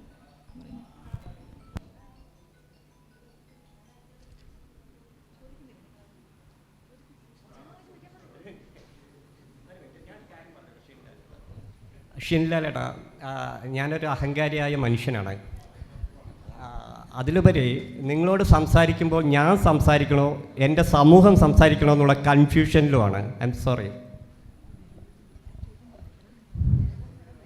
നമ്മുടെ സമയം കഴിഞ്ഞുകൊണ്ടിരിക്കുക, വേഗം ചോദിക്കണം. നമ്മുടെ വിഷയം കവിത എങ്ങോട്ടെന്നാണ്. അപ്പോൾ എൻ്റെ അഭിപ്രായം കവിത മുന്നോട്ടെന്നാണ് ഇപ്പോൾ സാറ് പറഞ്ഞിട്ടുള്ളത്. പക്ഷെ അത് വായിക്കുന്ന ആളില്ല എന്നാണ് അഭിപ്രായത്തിൽ. ഇന്ന് ഞാൻ 5ാം ക്ലാസ് മുതൽ പഠിച്ചല്ല മുതൽക്കുള്ള കവിതകൾ കംപ്ലീറ്റ് എനിക്കിപ്പോഴും ഓർമ്മയുണ്ട്. എൻ്റെ മനസ്സ് തട്ടേണ്ട കവിതകളായിരുന്നു. അപ്പോൾ കവിതകൾ ഇപ്പോൾ കുട്ടികൾ പഠിക്കുന്ന കവിതകൾ, എൻ്റെ 10ാം ക്ലാസ് പഠിക്കുന്ന കുട്ടിയുണ്ട്. ആ കുട്ടിയോട് ഒരു കവിത ചെല്ലാൻ പറഞ്ഞാൽ, മനപ്പാടം ചെല്ലാൻ പറഞ്ഞാൽ അവനറിയിക്കുക. പഴയ ആൾക്കാർക്ക് പഴയകാല കവിതകളുണ്ടായിരുന്നു. അതൊക്കെ നല്ല മനുഷ്യൻ്റെ ഹൃദയത്തെ തട്ടുന്ന മനോഹരമായിട്ടുള്ള കവിതകളായിരുന്നു. എന്നാൽ ഇപ്പോഴത്തെ കവിതകൾ അത്രയ്ക്ക് പോരാ എന്നുള്ളൊരു അഭിപ്രായക്കാരനാണ് ഞാൻ. അത് ഏത് കവിതകളും. പിന്നെ ഞാൻ അടുത്തൊരു ലൈബ്രറി ഉണ്ട്. ആ ലൈബ്രറിയിൽ ഞാൻ റിട്ടയർ അധ്യാപകനാണ്. അവിടുത്തെ ഞാൻ ഒരാഴ്ചയിൽ 2-3 പുസ്തകങ്ങൾ എടുത്ത് വായിക്കാറുണ്ട്. വലിയൊരു 10-50,000 പുസ്തകങ്ങളുടെ ലൈബ്രറിയാണ്. ഒരു ആൾ പോലും അവിടെ ഒരു പുസ്തകം വായിക്കാനോ ഒരു കവിതാ പുസ്തകം വായിക്കാനോ ഒരു കഥാപുസ്തകം വായിക്കാനോ വരുന്നതായിട്ട് ഞാൻ കണ്ടില്ല. ഒരു 1-2 ആൾ വരും, എന്തെങ്കിലായി. അതാണ് എൻ്റെ കാഴ്ചപ്പാടുള്ളത്. പിന്നെ നിങ്ങളാരും ആധുനിക കവിതയെ പറ്റി ഒന്നും പറഞ്ഞില്ല. അയ്യപ്പ പണിക്കർ മുതൽക്കുള്ള ആധുനിക കവിതകൾ, കുഞ്ഞുണ്ണി മാഷ്, ഗദ്യകവിതയെ പറ്റിയിട്ടൊന്നും ഇവിടെ ചർച്ചയ്ക്ക് വന്നില്ല. അതും കൂടി ഒരു ചർച്ചയ്ക്ക് വരേണ്ടതായിരുന്നു. കാരണം കവിത വലിയ ദീർഘമായിട്ടുള്ള വൃത്തു അലങ്കാരങ്ങളിലൊക്കെ അതികഠിനമായിട്ടുള്ള കവിതകൾ വായിക്കായിട്ടും മനുഷ്യ മനസ്സിനെ പെട്ടെന്ന് സ്വാധീനിക്കുന്നതാണ് ഗദ്യകവിതകൾ. കുഞ്ഞിന് മാഷ കവിതയിലും അയ്യപ്പ പണിക്കര കവിതയിലും. ഞാൻ ഒരു ചെറിയ കവിതാ പുസ്തകത്തിലുണ്ട്, അത് പദ്യകവിതയുണ്ട് ഗദ്യകവിതയുണ്ട്. അതിൽ ആൾക്കാർ കൂടുതൽ ഇഷ്ടപ്പെട്ട ഗദ്യകവിതയാണ്. അപ്പോൾ 4 വരി കൊണ്ട് നമുക്ക് വലിയ ആശയങ്ങൾ തീർക്കാൻ സാധിക്കും. മറ്റത് ചോദ്യം ചുരുക്കുക അത്രയും എന്നാ പറയുള്ളൂ. അടുത്ത ആൾക്കാർ ഒരുപാട് ആൾക്കാർ പറയാനുണ്ടല്ലോ, ഇതിന് മറുപടി തരണം. ഞാൻ ആദ്യം തന്നെ ഇദ്ദേഹത്തിനോട് വിയോജിക്കുന്നു. കവിത മുമ്പിലേക്ക് തന്നെയാണ് പോണത്. കവിത എല്ലാ കാലത്തും മുമ്പിലേക്ക് തന്നെയാണ് പോണത്. പിന്നെ ഞാൻ രതീഷിനെ പറഞ്ഞതിന് യോജിക്കുന്നു. സമൂഹം വ്യക്തിയാണ്, വ്യക്തി സമൂഹമാണ്. എല്ലാവരും പറഞ്ഞ് യോജിക്കുന്ന രീതിയിലാണ്. ഞാൻ ആദ്യം പറഞ്ഞതിന് യോജിക്കുന്നു. ഭാഷയിൽ രാഷ്ട്രീയമുണ്ട്, ഭാഷയിൽ ജെൻഡറുണ്ട്. ഇപ്പോൾ 2 വാക്ക് തറവാടിത്തം, ചെറ്റ നമ്മൾ ഉപയോഗിക്കുന്നതാണ്. ഈ തറവാടിത്തം സവർണ ഹിന്ദുക്കളും ചെറ്റ അവർണരോടും ചേർന്നതാണ്. അവരുടെ വാസസ്ഥലങ്ങളാണ് ഇത് ചെയ്യുന്നത്. അപ്പോൾ ഇത് എല്ലാവരും പറഞ്ഞതിലും കാര്യമുണ്ട്. നമുക്ക് കവിത ഒരു സാധനമാണ് കവിത എന്ന് പറയാൻ പറ്റില്ല. ഒരു സഹൃദയന് വായിക്കുമ്പോൾ അത് കവിതയാണെന്ന് മനസ്സിലാവും. ചോദ്യമല്ല, അത് ഉത്തരം പറയണമെന്ന് തോന്നി, അതുകൊണ്ട് പറഞ്ഞതാണ്. ഒരു ചെറിയ കാര്യം പറയാം. നമുക്ക് ഇത് സെൻസിബിലിറ്റിയുടെ ഒരു പ്രശ്നമുണ്ട് ഇതിൽ. പിന്നെ നമ്മൾ കവിതാ ആസ്വാദനം എന്ന് പറഞ്ഞാൽ തികച്ചും വ്യക്തിപരമായ ഒരു കാര്യമാണ്. പിന്നെ എല്ലാവരും അംഗീകരിക്കുന്ന അല്ലെങ്കിൽ അങ്ങനെ പോപ്പുലർ പോയട്രി ഉണ്ട്, അങ്ങനെ അല്ലാതെ ഉള്ള കവിതയുമുണ്ട് തീർച്ചയായിട്ടും. പക്ഷേ ഒരു പോപ്പുലർ നോവലോ പോപ്പുലർ പോയമോ ആവണമെന്നില്ല ചിലപ്പോൾ ഏറ്റവും നല്ല ഒരു കവിതയോ നോവലോ. അത് വ്യത്യാസമുണ്ട് തീർച്ചയായിട്ടും, നമുക്കറിയാം. പക്ഷേ വൃത്തത്തിലുള്ള കവിത ചിലപ്പോൾ ഇദ്ദേഹം പറഞ്ഞതുപോലെ പഴയ ആൾക്കാർക്കൊക്കെ, ഇപ്പം നമുക്കൊക്കെ തന്നെ കുറേ നമ്മളെല്ലാം ഈ ഒരു കാലഘട്ടത്തിൽ ജീവിക്കുന്ന ആൾക്കാർക്ക് ഒരുപാട് പേർക്ക് കവിതകൾ നമ്മൾ പഠിച്ചൊക്കെ കാണാതെ അറിയാമായിരിക്കും, ഓർമ്മയുണ്ടായിരിക്കും. പക്ഷെ നമ്മുടെ ജീവിതവുമായി ബന്ധപ്പെടുത്തിയ കവിതയുടെ, ഞാനത് ആദ്യം സംസാരിച്ചപ്പം പറയാൻ ശ്രമിച്ചിരുന്നു, poetry should speak for it self എന്നുള്ള കാര്യം. കവിത കവിതയായി നിൽക്കുക എന്നുള്ളതാണ്. പിന്നെ കവിയാവട്ടെ വായനക്കാരനാവട്ടെ, നമ്മൾ സെൽഫ് സെൻറ്റേർഡ് ആവുമ്പോൾ വരുന്ന ഒരു വലിയ പ്രശ്നങ്ങൾ ഇവിടെയുണ്ട്. നമ്മൾ നമ്മുടെ കവിത മാത്രം വായിക്കുന്ന ഒരു കാലത്തിലേക്ക് ചുരുങ്ങിക്കൊണ്ടിരിക്കുകയാണ്. അത് ഈ കാലത്തെ പറ്റിയുള്ള എൻ്റെ ഒരു ആക്ഷേപമാണ് തീർച്ചയായിട്ടും.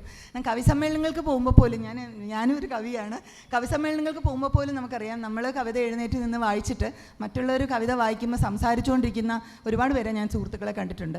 അപ്പോൾ അത്തരമൊരു നമ്മുടെ കവിത മാത്രം വായിക്കുന്ന, അത് മാത്രം മഹത്താണെന്ന് വിചാരിക്കുന്ന, നമ്മൾ ചുറ്റുപാടുമുള്ള നമ്മുടെ കവിതകൾ, നമ്മുടെ ഒപ്പം എഴുതിക്കൊണ്ടിരിക്കുന്ന കവികളുടെ കവിതകൾ വായിക്കാൻ നമുക്ക് അതേക്കുറിച്ച് പറയാം. പിന്നെ നമുക്ക് ഏത് ഇഷ്ടപ്പെടുന്നു ഇഷ്ടപ്പെടുന്നില്ല എന്നൊക്കെയുള്ളത് നമ്മുടെ സെൻസിബിലിറ്റിയുമായി ബന്ധപ്പെട്ട കാര്യമാണ്. അത് നമുക്ക് ഒന്നും പറയാൻ പറ്റില്ല അതിനെപ്പറ്റി. അത് നമ്മുടെ ഒരു സൗകര്യമാണ് ശരിക്കും. പക്ഷേ നമ്മൾ വായിക്കുക എന്നുള്ളത് നമ്മുടെ ഒരു ബാധ്യതയാണ്, ഒരു കവിത ആസ്വാദകൻ അല്ലെങ്കിൽ ഒരു മനുഷ്യൻ എന്നുള്ള നിലയ്ക്ക് എന്നുള്ളതാണ് തോന്നുന്നു. ആദിയുടെ തുറന്നു പറച്ചിലുകൾക്ക് അഭിനന്ദനങ്ങൾ. തീർച്ചയായും ആദ്യം ഒരു സമത്വത്തെയാണ് നമുക്ക് വിഭാവനം ചെയ്തിരിക്കുന്നത്. ഉറപ്പായിട്ടും അങ്ങനെ ഒരു ലോകം ഉണ്ടാവട്ടെ എന്നാണ് ഞാൻ ആശംസിക്കുന്നത്.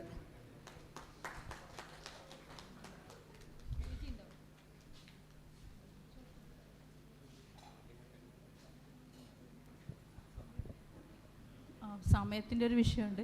പക്ഷേ നിങ്ങൾ പറഞ്ഞതിൽ വിട്ടുപോയ കുറച്ച് ഏരിയകൾ പറയാമെന്ന് വിചാരിക്കുന്നു. ഗോത്ര കവിതകളുടെ ഒരു സജീവതയുണ്ട് മലയാളത്തിൽ.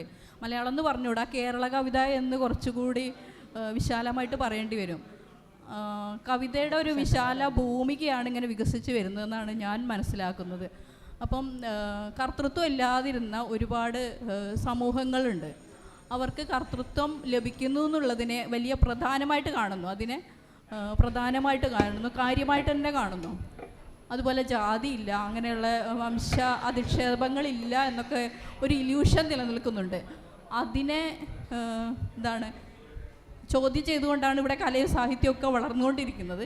അപ്പോൾ കവിതയിൽ എന്തൊക്കെ ചെയ്യാമെന്നുള്ളത് അത് ചെയ്യുന്നുണ്ട് എന്നാണ് ഞാൻ വിചാരിക്കുന്നത്. കുറേ കാര്യങ്ങൾ പറയാണ്ട്. അതുപോലെ എഴുത്തുകാർക്ക് എപ്പോഴും ആക്ടിവിസ്റ്റിനോട് ചോദിക്കുന്ന ചോദ്യങ്ങൾ എഴുത്തുകാരോട് ചോദിക്കുന്നുണ്ട്. അത് സാറാ ജോസഫിന് ആക്ടിവിസ്റ്റിൻ്റെ റോളും കൂടെ എടുക്കേണ്ടി വരികയാണ്. അതുപോലെ ഞാൻ പിന്നെ എൻ്റെ കവിതകൾ ഇംഗ്ലീഷിലും കൂടെ പഠിക്കാനുള്ളതുകൊണ്ട് പലപ്പോഴും കേരളത്തിൽ നിന്ന് പുറത്തുനിന്ന് ചോദ്യങ്ങൾ വരുമ്പോൾ ഈ ആക്ടിവിസ്റ്റിനോട് ചോദിക്കുമ്പോഴാണ് പലപ്പോഴും ചോദ്യങ്ങൾ വരാനുള്ളത്. സമയം അതിക്രമിച്ചതുകൊണ്ട് നമ്മൾ വിജിലയുടെ അഭിപ്രായം ശരിയാണ്, സമയം കുറച്ചായിരുന്നതുകൊണ്ട് പല കാര്യങ്ങളും വിട്ടുപോയിട്ടുണ്ടാവും തീർച്ചയായിട്ടും.